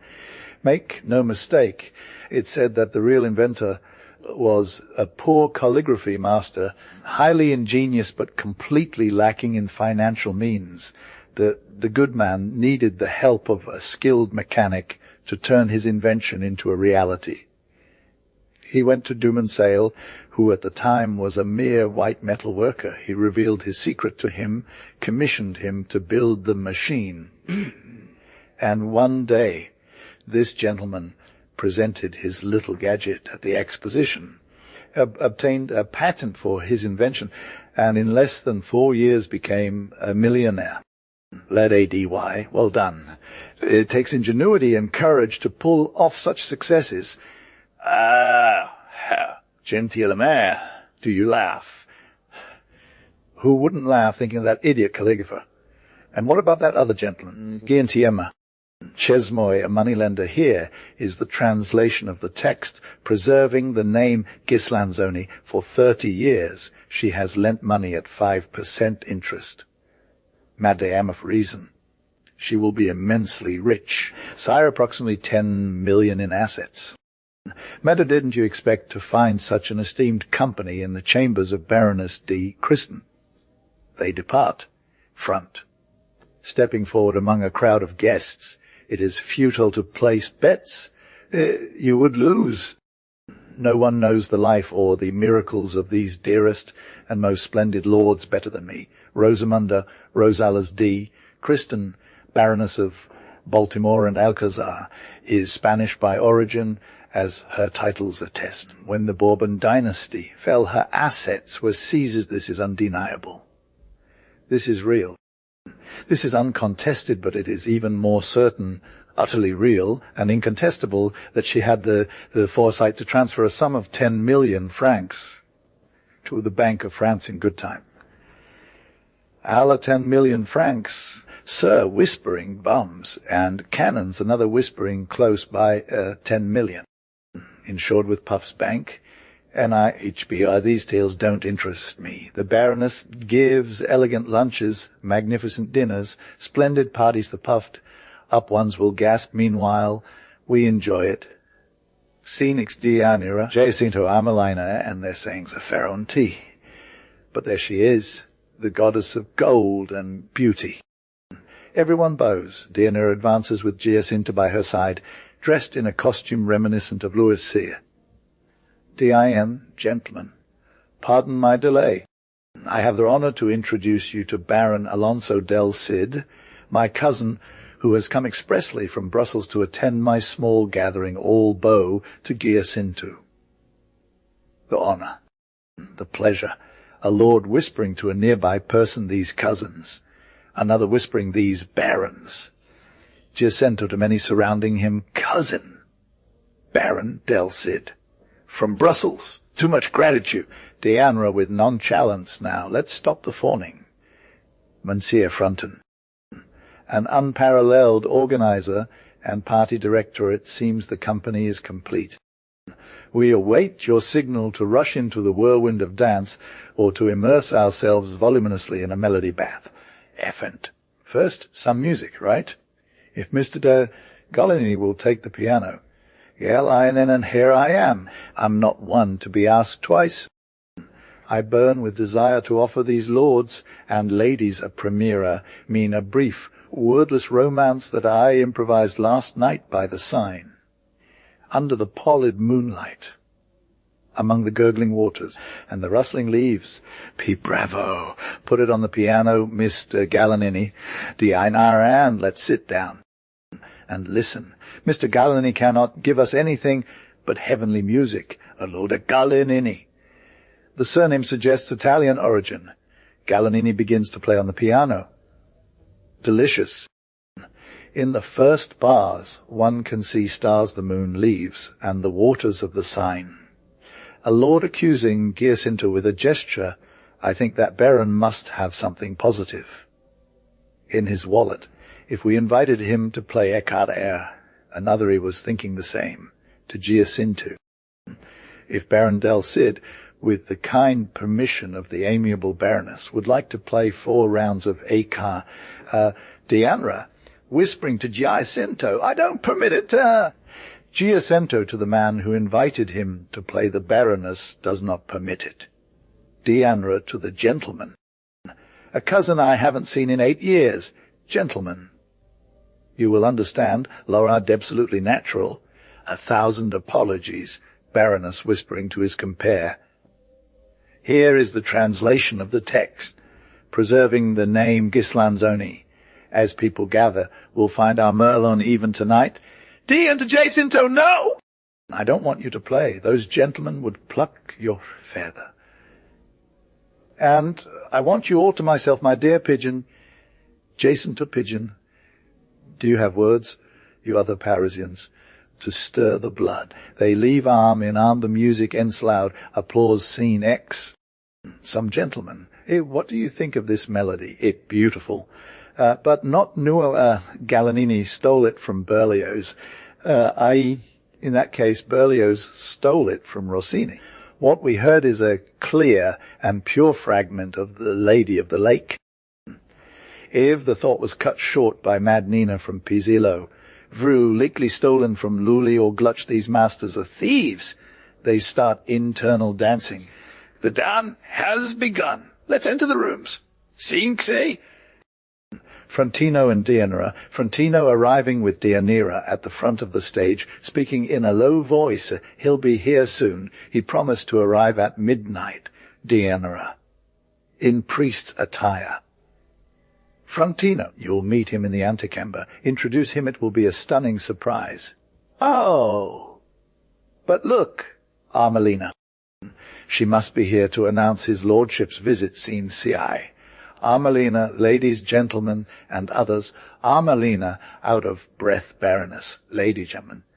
Deianira, what happened? Armelina, unbelievable things. Imagine, a priest, a Monsignor, presented himself in the antechamber and asked to enter. Or a priest, a Monsignor, Deianira truly. Such a visit seems at least unusual at this hour. A lady, he must be some lowlife. Another some thief, I say. Deianira, I know no one else, gentlemen, besides the respectable and angelic director of the infant asylum in Palia that Monsignor du Vanuel Armelina, Monsignor Duvanuel. Just as you say, it seems he gave his name, Deianira Improbable. Gentlemen, with your permission, I'm going to receive this holy man. She leaves Frontino, Monsignor Duvanuel. To others last summer, in Montpellier, that venerable prelate was the Baroness's confessor. Jacinto on his own, I hope, this evening. Before confession, well, let's just say, if this holy man interrupts my affairs, it won't be welcome. Scene C. Roberto in priest's attire, Deianira, and others. Deianira, bowing to Roberto, step forward. Monsignor, the charitable thought that led you among us will be appreciated as it deserves by all my acquaintance and friends. A lady, what a venerating appearance. Another woman, how much sweetness. On his face, everyone bows and kiss Roberto's hand, which he shields Roberto. No! I do not permit it, beloved brothers and sisters. Please forgive me for interrupting your honest festivities for a moment. I'll only stay a few minutes, so you can resume your dancing, which will perhaps, no, I don't doubt, be even more enjoyable, as will be the case elsewhere, gazing into the sky, in that place where every joy is blessed when it is fruitful with charity, charitas in Laetitius. As the psalmist says, Deianira, speak, express without hesitation the reason for your visit. You have hearts here capable of understanding you, Roberto, while dear and beautiful damsels, while you, gallant and costumed knights, here, in the warm rooms, illuminated and fragrant with perfumes, amidst flowers and music, openly and honestly enjoy the lawful pleasure, as the angelic one would say, and spend the night having fun there, in the shelter that the charity of the faithful has entrusted to me. Hundreds of children cry, sick, suffering, inadequately protected from the cold and barely clothed. Turning to Deianira, the lady, the Baroness, another of the pious and perhaps the most deserving patroness of the shelter, is not unaware of the wide margin still open there for Christian charity. The harvests are poor, the crops are scarce, and it seems through that remarkable miracle of the great provider, as other products decrease, the population always increases, fruits fail, but others swell. In one word, I'll tell you everything, my infants are hungry, with emphasis. And here there will be mothers, and here there will be fathers, and whoever is not a mother or a father, from one day to another, no, from 1 hour to the next, can become so, there is rust, as the aforementioned doctor says, feeling. But I already sense from the vivid commotion on your faces that every word of mine, every prayer would be superfluous. Let my wisdom shine before the charity. I will also exclaim like the pilgrim from Compostela, and while I present the orphans bag as I go, collecting alms for many miseries, I will repeat with the aforementioned doctor, he who gives me here does not take away from himself there, and he who takes away his life possesses eternal life. Walking around with a pouch. A Saijian here are 100 liar, but I would like to encourage others of means for my name along with the oblation figure to be printed in some capital periodical, giving Roberto money and his business card. A lady undressing herself of her adornments here are my bracelets, my pearls, all my most precious jewels. A Signer whispering to his neighbor, fake stones worth $30. Roberto collecting oblations. Give generously. May God bless you. A Signori will send a substantial sum to your shelter in a few weeks. Robert, after the German takes into account good intentions, but the angelic one says intention pleases, money truly touches and weighs. And the Lord is a gentleman who gives in due time 100 for one, a usurer 100 for one. Here's an individual with whom I would gladly do business if he were to honor me with his clientele. Take throwing 2 crumpled coins into the bag as an experimental. Roberto to Ghislanzoni. Noble knight, Giacinta taking out his wallet, Deianira stopping him, no, stop, cousin. I prefer that you sign, like I have done, a yearly donation of 500 lire. Seen Xiv, Armelina, a police commissioner in bourgeois attire, enters and says, Eleanor, please enter, Mr. Commissioner. You will find here an elect society. Deianira seeing the commissioner, what's going on? All a police commissioner. Commissioner advancing and unbuttoning his overcoat to show his insignia, gentlemen. Madam, do not bother. Each remain in their place. I am most regretfully disturbed for a moment from this beautiful and elegant society, but I will fulfill my duty with the discretion and prudence that are traditional in the high-ranking French police officials. Sign. Enter a home of honorable people. Others. After midnight, another in the home of a lady, of a dame for every respectable title. Another. This is unheard of. The commissioner, they understand very well that I am merely a hand, an arm, any tool of authority. Well, authority was informed just now that at the ball of the illustrious Baroness D, christened she bows to Deianira this evening, taking advantage of the confusion and misunderstandings always caused by too many attendees, 2 thieves and rogues of the worst kind will intrude, and they have probably already done so, having escaped our searches until now. The physical descriptions of these 2 criminals are quite etched in my mind, as the task of recognizing them will be very easy for me. The doors are guarded by my trusted men, so it's not to be assumed that anyone attempts to escape before the search is complete. In front. This is an insult, Diana under her breath impudent. Commissioner under his breath hears one of them. Diana to the commissioner, I understand, respectable executor of the law, that any act of opposition would be vain. At the appropriate time, I will present my protest to the ministry. For now, I bow to the integrity of the public order representative, firmly convinced that this violation of my domicile is due to a misunderstanding, and that none of a person guests is whose honesty and moral dignity can be doubted. I am willing to facilitate your task so as to shorten for all of us an extremely painful situation, and I would say humiliating.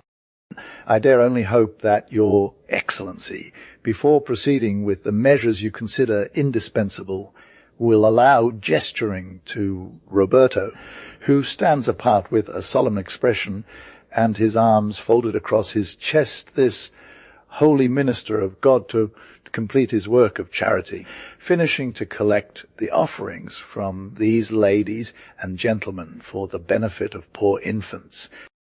Commissioner, with respect, Lord, so it would be.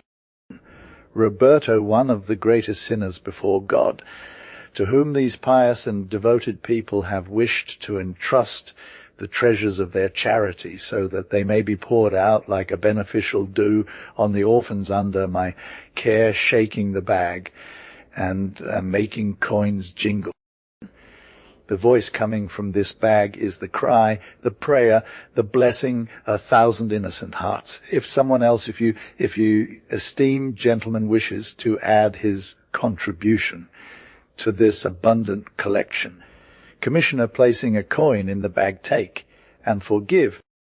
If, as a government official, I cannot offer more, Roberto, thank you. Allow me to exclaim with the evangelist, et nunc dimit servum tuum in pace quia mirabilia facit Dominus. Lord. Gentlemen, my mission is accomplished. If I have well understood gesturing to the Commissioner, this upright and no less charitable representative of secular authority must perform a delicate but perhaps necessary formality in this room. Convinced that my presence could impede the regular course of procedure, I would like, with the kind permission of the esteemed gentleman commissioner, to retire and return to my duties. Commissioner, it will be an honor for me to accompany you myself. Here is the translation of the text provided, preserving the name Ghislanzoni Act I, Scene 1 Anticamera. Thank you so much, Ropsh. Absolutely. Turning to those around him, may God's blessing be upon you. Whispering to Deanra caution and discretion.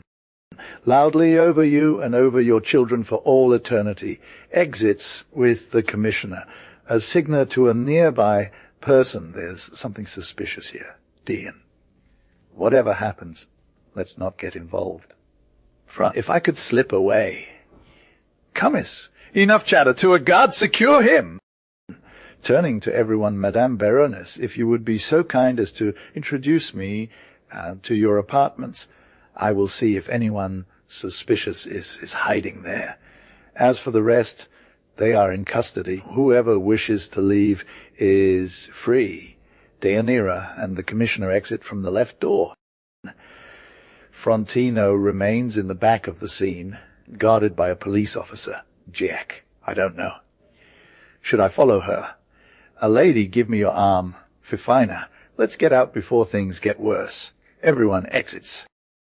Some bow to Giacinto, asking him to convey their greetings and thanks to the Baroness. Others leave without a word. As Giacinto heads towards Diana's rooms, two servants meet in the back of the hall. One carries a glove with several full glasses of wine. A servant, let me dampen my lips, drinks 2 glasses. Other servant, here you go. Let me have that. Hands over the gloves and drinks as well. Cheers to good colleagues. They depart. Cummis. Exiting Deianira's apartments. Everyone's gone. What a wake-up call to my tricolour scarf. To Giacinto, your name, sir. Giacinto Dubois is at your service. Cummis.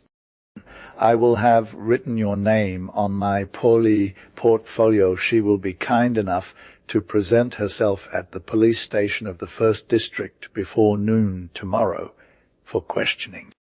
As a gentleman, I feel it's my duty to inform you that Madame Baroness has suffered a collapse in her rooms. To Frontino and you, Mr. Frontino Grossack, please join us.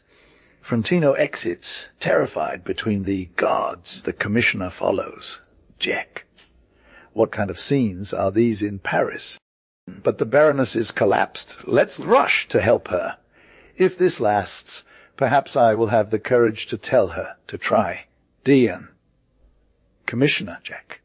Everyone has left. But you, I was told, I almost hoped. Dian, falling into Giacinto's arms. Oh, Jack, another fainting spell. Well, with good luck, helps Deianira sit down on a chair and kneels beside her. End of Act I.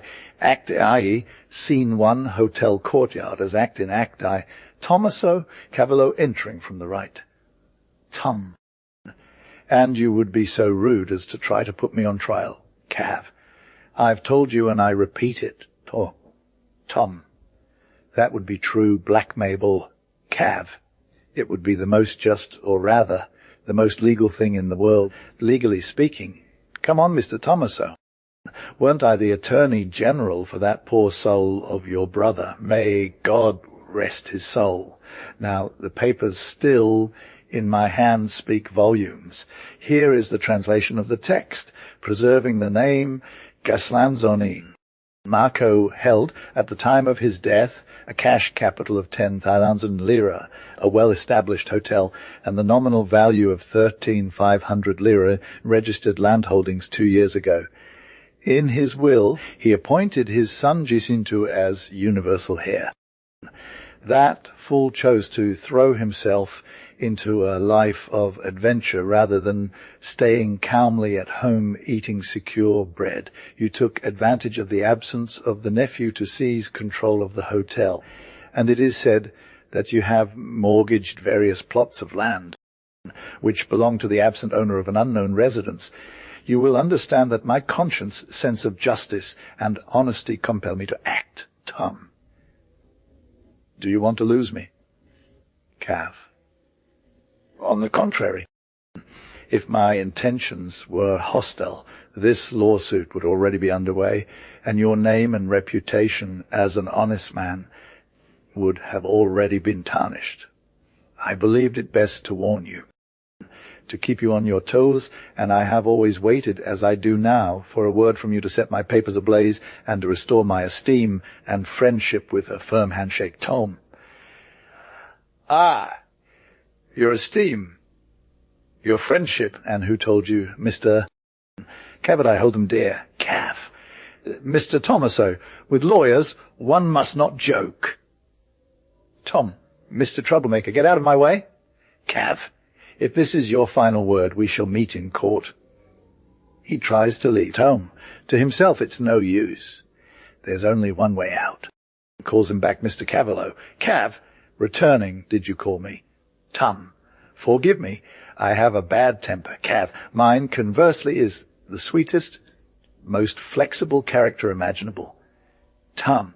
Let's try to understand each other, if possible. Cav. To himself, he got it. To Thomas, always ready for negotiations. Tom. To court. If I were to place my trust in your hands with something, say 500 francs, on the condition of postponing. Cav. You speak of gold. If you had started this way, we would have agreed by now. Tom. Then we understand each other. Count on my word. Cav. I'd rather count the coins. Tom. In half an hour I'll come to your office myself with the money. And will you desist from any lawsuit? Cav. Live and let live. That's my motto. Whatever happens, I won't take a step until I've warned you. Tom. To himself another blow, loudly oblige. Cav. Most humble servant. Following your suggestion, I'll remain in my office until around 4 o'clock. Exits. Tom. These lawyers are thieves. Enters the tavern. Scene I. Roberto dressed as a woman. Deianira dressed as a man. Dian. What imprudence! Entering the hotel where we performed operations just a few months ago, where someone might recognize us. Rob. Trust me, a strategic mind that knows its craft always prefers to fight in already explored locations. Under this disguise, I challenge anyone who might recognize us. Dian. If Gicinta were here, if he saw me, Rob. Ah! Do you think I haven't considered such a possibility? Well, your case into in case of danger could become our best ally, our saviour, Dian. Him? You make me tremble. Rob. He loves you, and he's an imbecile. These are two considerations that should reassure you. Dian. In any case, I don't want to meet him. Roberto. I start to have doubts. Rob.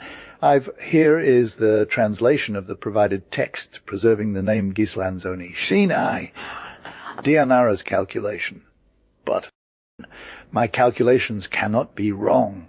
Giacinta was still in Brussels at the health house just 10 days ago. Robert, are you perhaps in love with this? You need a change of air. Deianira, in fact, our old Europe is weakening visibly. The constitutional monarchy can corrupt even the strongest natures. I myself am starting to feel uneasy in this quagmire. Let's go to the inlet, satisfy our more vulgar appetites. Then, an hour from now, we'll board the Telemaco to set sail for free countries in America. Deianira, yet. How much I love this dear France. This beautiful Europe. Robert, have no doubt. If we make a fortune down there, in 10 or 12 years we'll return home. When one possesses millions, one can even relax in corrupt despotism countries. They enter the inn Sinai. Clementina, as she exits the inn, encounters Robert and Deianira and bows. Foreigners. Yet the convoy hasn't arrived yet. How long these days are!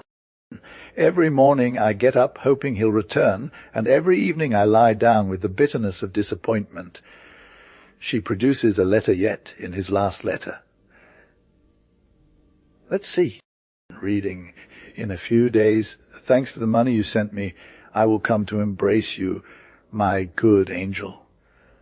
My recovery was long, but I feel like I've almost regained my strength. If this intense desire to see you again embrace you, express my gratitude to you in person. And something else. What does he mean by that? These words revive my heart. Sinai. Giacinto observing. I, woman, a beautiful maiden. Clementina, someone. Giacinto, my dear, my beloved cousin. Clementina, what manners. If my father or uncle, Giacinto, adore you, he embraces her again. Clementina, freeing herself from Giacinto's arms, God. You terrify me.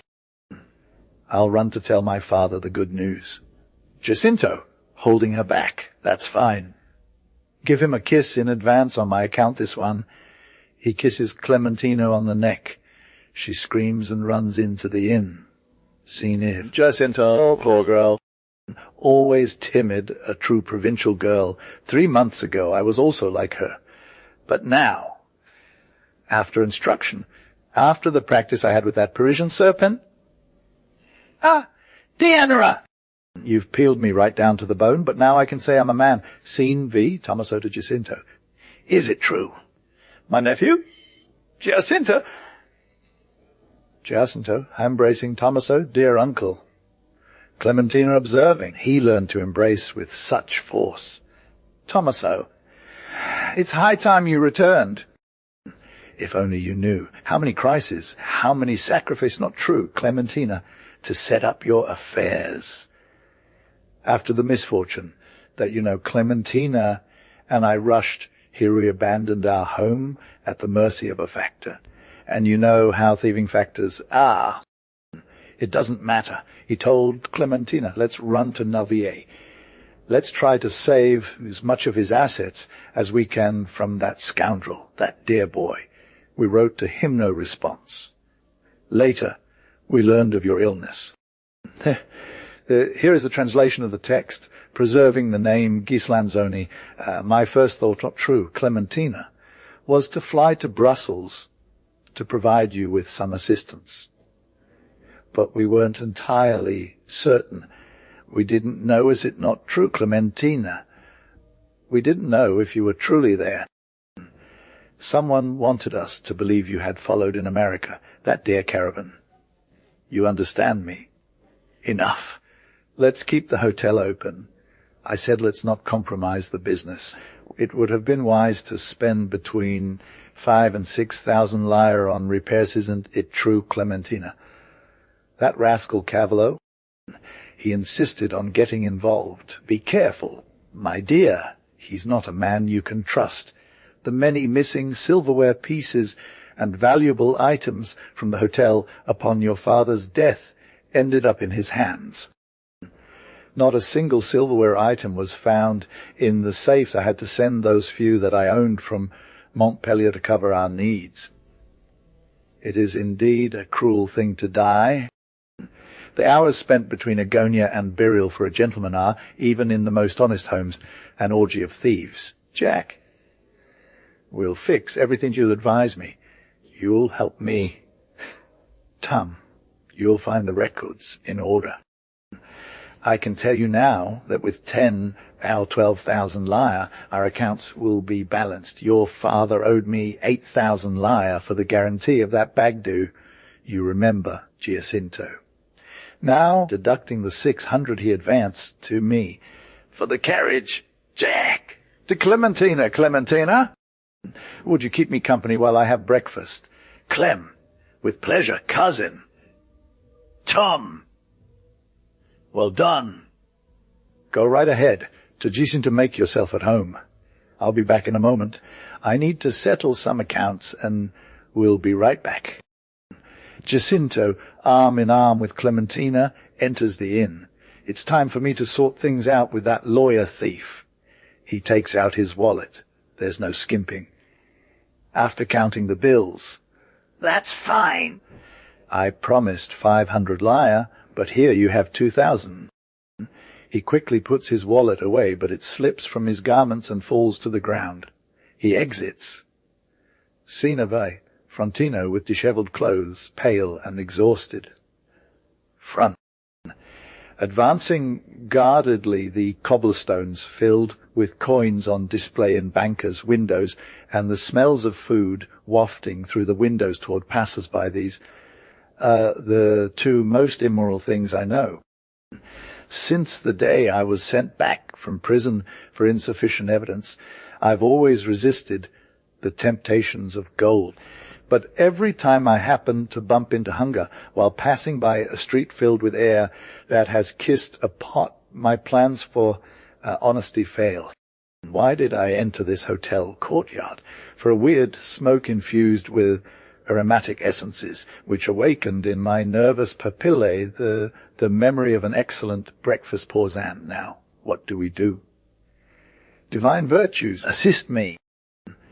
The good, holy catechist from prison told me, as he sent me off with work and trust in God, you will achieve a comfortable and peaceful existence, something guilt never gives Pausile work. What will be my trade? I'll become a shoeshine boy, but who will give me 5 lire to buy a stool and a brush. Rather than here is the translation of the text, preserving the name Ghislanzoni steel. Well, I'll walk through the city to gather the trashpot who will lend me 5 coins so I can buy a broom.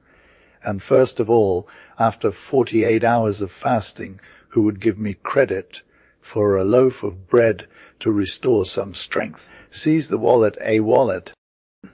Picks it up. The catechist didn't deceive me.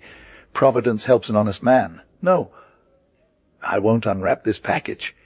Money could tempt me.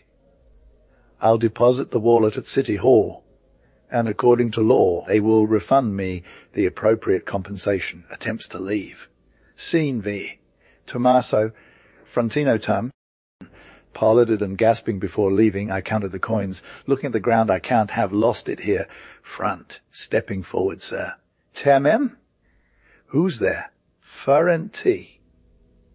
You seem out of breath. You're looking for something you've lost. Teed, have you by chance found in this courtyard? From what? A Bulgarian wallet. Containing, front, I don't know what's inside because it repelled me from opening, but the wallet is in my hand, and it reads, Tam Rem, Thomas Dubois, found tea. Indeed. Here's what you've lost. Hands over the wallet, Tom. Opening the wallet for himself, this scoundrel could have stolen my money. Counting the bills 2,000. All in order for you. To Frontino, honesty is always found among the people. Thank you, sir. Starts to leave. Fronti, forgive me. I am not a gentleman. On the contrary, I wouldn't take offence if you would compensate me entirely or partially for the reward promised by law in such cases. Emma, Tamam, didn't you say you didn't know what values were inside? Efrauenti, as an honest man swears, I truly don't know. Tam, well, it saddens me for you, but there was only insignificant paperwork in my wallet. Nevertheless, your noble act deserves to be compensated. Gives him a coin, take this. Don't waste it on merriment. Exits. Front, observing the coin, a single coin. Providence is generous, turns to a boy passing through the courtyard. Boy, would you mind bringing me a loaf of bread for a coin? Yeah, this isn't a bakery. Do you want some wine, sir? Fauenti. I'm hungry. Gaz, would you like some wine? Ferraunt. In the morning I prefer water. Gaz. There's a fountain near the stable. Moves away. Front. Collapsing onto a stone bench at the back of the scene prison was better. Scene X. Deianira. Always in men's clothing. Giacinto afterward. Roberto in women's attire. Clementina and Frontino apart. Dian. To Giacinto affably, so you don't hold a grudge against me. G-I-Fee. No, Deianira, your lessons cost me a bit dear. They'll serve me well for life. Before meeting you, I was a brutish, foolish creature. something between a man and an animal. From you I learned the art of living. D.N. Women of my kind are mobile universities created by nature. At our school, one becomes a giant or dies. Jacinto now you can marry without danger. Roberto to Clementina, yes, I met him in Paris. He was close to my son. A good boy, a bit reckless, broad-minded. In any case, he's a fine man. Titler Ghislanzoni, story scene X. A sergeant, 2 carbineers, and others. Sergeant advancing, the innkeeper. Jacinto, I am. Roberto to Dianera, don't be afraid. Sergeant, do you have foreigners staying here? Giacinto pointing at Dianera and Roberto, this gentleman is about to sail to America with his mother. Sergeant to Dianera, please produce your passport. Dianera, here it is. Sergeant, your mother. Roberto bowing. To serve her. Sergeant observing Dianera and Roberto, he's too young. She's too old. He hands the passport back, sir. Please forgive me. She's free to leave whenever she wishes. Dianera, go. We're already late. She kisses Jacinto goodbye, companion of my madness. To Clementina, love him. He doesn't deserve it. You'll be happy. Roberto to Clementina on one condition. You understand, right? Dianera, come, Mom. She takes Roberto's arm and leaves together. Frontino spots Roberto and Dianera. Frontino, what do I see? Sergeant turning. Who is he? Giacinto, I don't know. Maybe a beggar. Sergeant to a guard, don't let him leave. To Giacinto, with your permission, I'll take a look inside. He enters the inn. Scene Xe. Tommaso, anxious, and others. Tommaso. Ah, you're here. Clementina. Go ahead. The lawyer Cavallo will be joining us for breakfast soon. He hands her a key, put the silverware and all my fine porcelain service on the table. Clementina, what? Why are you trembling? Has something unfortunate happened? Clementina throws herself at Tommaso's feet. Giacinto, it's about those silverware. Tommaso angrily, you, Clementina, you're crying. Giacinto pleadingly, he had no choice but to send them to the bank, thinking it was a good deed. Tommaso, our thief. Giacinto embraces Clementina. Giacinto, is it true? My love. And what about the money I sent you, Clementina? It was the net proceeds from selling those silverware. Sinsai, Sergeant and others. Sergeant, no one. To the guards, get this man closer. To Frontino, what's your name? Frontino, Grossack. Sergeant, your papers. Frontino, here they are. Sergeant, criminal. What were you doing here? Frontino, I was waiting. Sergeant to Tommaso and others. Does anyone here know this man? Everyone remains silent. Frontino, pointing at Tommaso. That gentleman could testify. He might vouch for me. Tommaso, I remember now. Just earlier, I gave him a beggar's coin. Whispering to the sergeant, he doesn't look like much. Sergeant to Frontino, follow us. The guards escort Frontino. Frontino, that gentleman pointing at Tommaso, could attest that just moments ago I proved my honesty by returning his wallet. Sergeant, if that's true, you've done your duty. Tommaso, well done, Sergeant, and your good deed will be recorded in God's books one day. For now, I must arrest you for begging and vagrancy. The sergeant salutes Frontino, leaving between the guards. Here is transliteration of the text while preserving the name Ghislanzoni. You cannot become honest with a major capital. Tom. To Giacinto, Soames, take example. You, Clementina, primarily. Voices from OT side E. Let go. Let go. Final scene. Cunning and sayings. Cav. Observing some low-rank thief who doesn't deserve the honor of my defense. Voices as above. Let go. Let go. Jay. What do those cries mean? Cav, stepping forward, a thief being taken to prison. Public conscience always rebels against law enforcers. And indeed, arrested thieves evoke real compassion when you compare their miserable fate. Tom. Embracing Cavallo, To the lot of our gentlemen, Pierce isn't that right lawyer.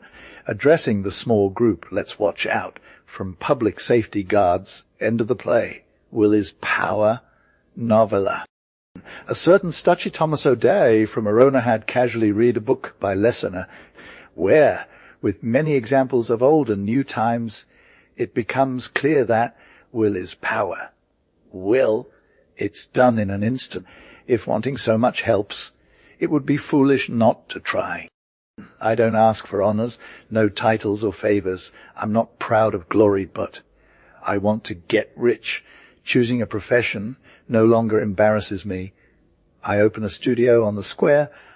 I title myself a banker. If I start the bank, the capital is lacking. Since it's enough just to want, well, I know how to get it. Having said that good Thomas went to a notary, Franco explained his situation. He asked for money, but the notary, with a wicked face, "What do you offer as collateral?" "Nothing." "I understand. I can't. Deal off. Can't." "You mock me. This excuse won't fly. Didn't you read Lessoner? Want it, and you will." The other looks him in the face with a cynical smile, and to get out of trouble, he concludes, "Well, I don't want to." The next day he appealed to friends and relatives. He didn't get empty words, promises, compliments, biting advice, or smiles that seemed to say, "Here's everything you'll have." Except what you want, a doubt arose in him. Could the will of others also count for something in life? From the trials I've made, it seems. "Oh, forget it! I'm mad!" What fault does Lessoner have if I was born in Arona? In small towns, resources are limited. People here are rude, purses are tight, and then no prophet is honored in his own land. It's a forbidden tale. To try again, I need to go elsewhere. Alone at night and on foot, he left without a cent, and with worn-out shoes one day he entered Turin shouting, "I wanted to come here, and I could, wanting it, it seems now I can eat." Indeed, as soon as he spotted the sign of a tractor, Maso crossed the door like a gentleman. He sat down, was served, and after satisfying his appetite, thought I wanted lunch. I got it, and I have enough left.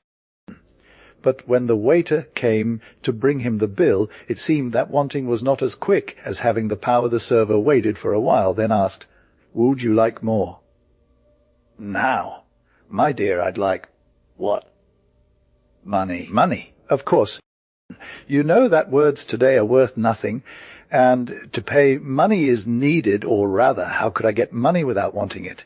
Pay me fast. I want the money for this." And just as the scene unfolds. Here is the translation. While preserving the name Ghislanzoni, strange discussion, 2 police guards approach. The owner let us hear.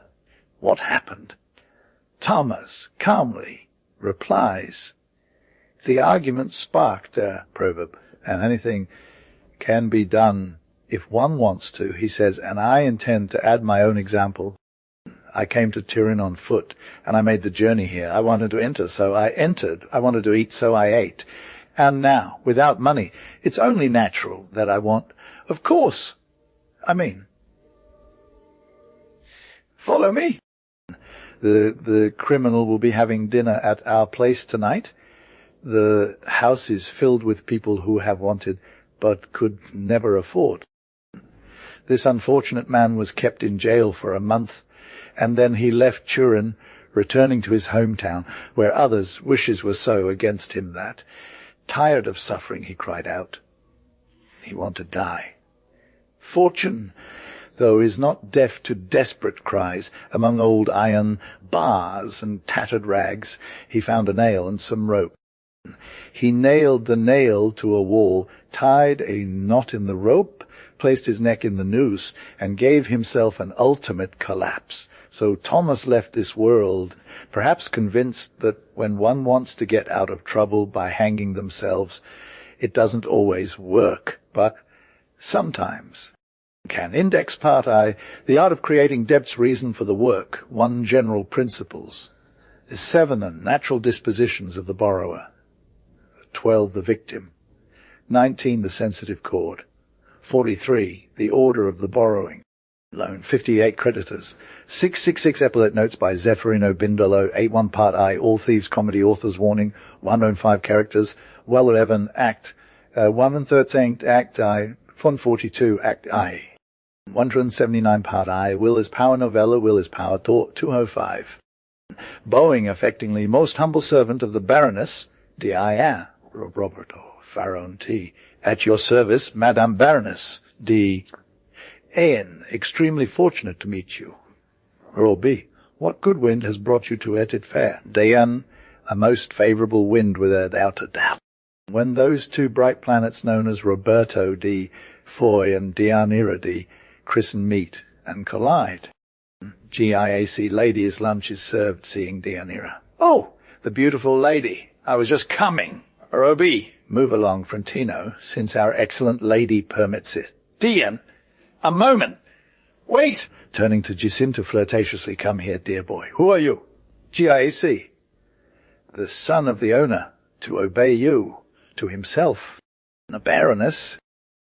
In a corner after listening when it's like that, I can honestly empty the quarter litter. That gentleman had ordered from me drinks and enters the rooms. We aitar. 6,000 francs. What do you say? Waitress, a nice score. We aitar. 6,000 francs don't make a man rich. We aitar, yes, is it true? If it were 20,000, aitar. Not quite. To himself, looking around what splendid halls. Armelina to herself, observing Giacinta, this figure is not unfamiliar to me. Giacinta to himself, how luxurious. Hesitantly on the verge of leaving almost. Armelina, are you coming? Giacinta are from Ziet, a dark city in the province. Armelina to herself, Aramelina, when I saw him, it seemed like I knew him. And you too, Baroness, Deianira, turning to Giacinta, let's see then. Go ahead, Armelina. Armelina exits. Seen these Giacinta Deianira.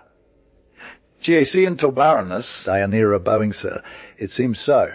Giacinta, how? Don't you recognize me? Deianira, if I recognize you, in great. The pleasure. A lord whispering to a nearby person, these cousins. Another whispering, these barons. Jacinto to many surrounding him, cousin. Baron, Del Cid, from Brussels. Too much gratitude. Deianira with nonchalance now. Let's stop the fawning. Monsieur Fronton. An unparalleled organizer and party directorate. Seems the company is complete. She must be here to announce his lordship's visit. Scene sigh. Aye. Armelina, ladies, gentlemen, and others. Armelina, out of breath, Baroness, ladies, gentlemen. Deianira, what happened? Armelina, unbelievable things. Imagine. A priest, a Monsignor, presented himself in the antechamber and asked to enter. Oh, a priest, a Monsignor. Deianira, truly. Pallid and gasping before leaving, I counted the coins. Looking at the ground, I can't have lost it here. Front, stepping forward, sir. Tem M. Who's there? Ferren T. You seem out of breath. You're looking for something you've lost. Tumim, have you by chance found in this courtyard? Ferrant. What tum? A Bulgarian wallet. You're looking for something you've lost. Tumim, have you by chance found in this courtyard? Ferrant. What tum? A Bulgarian wallet.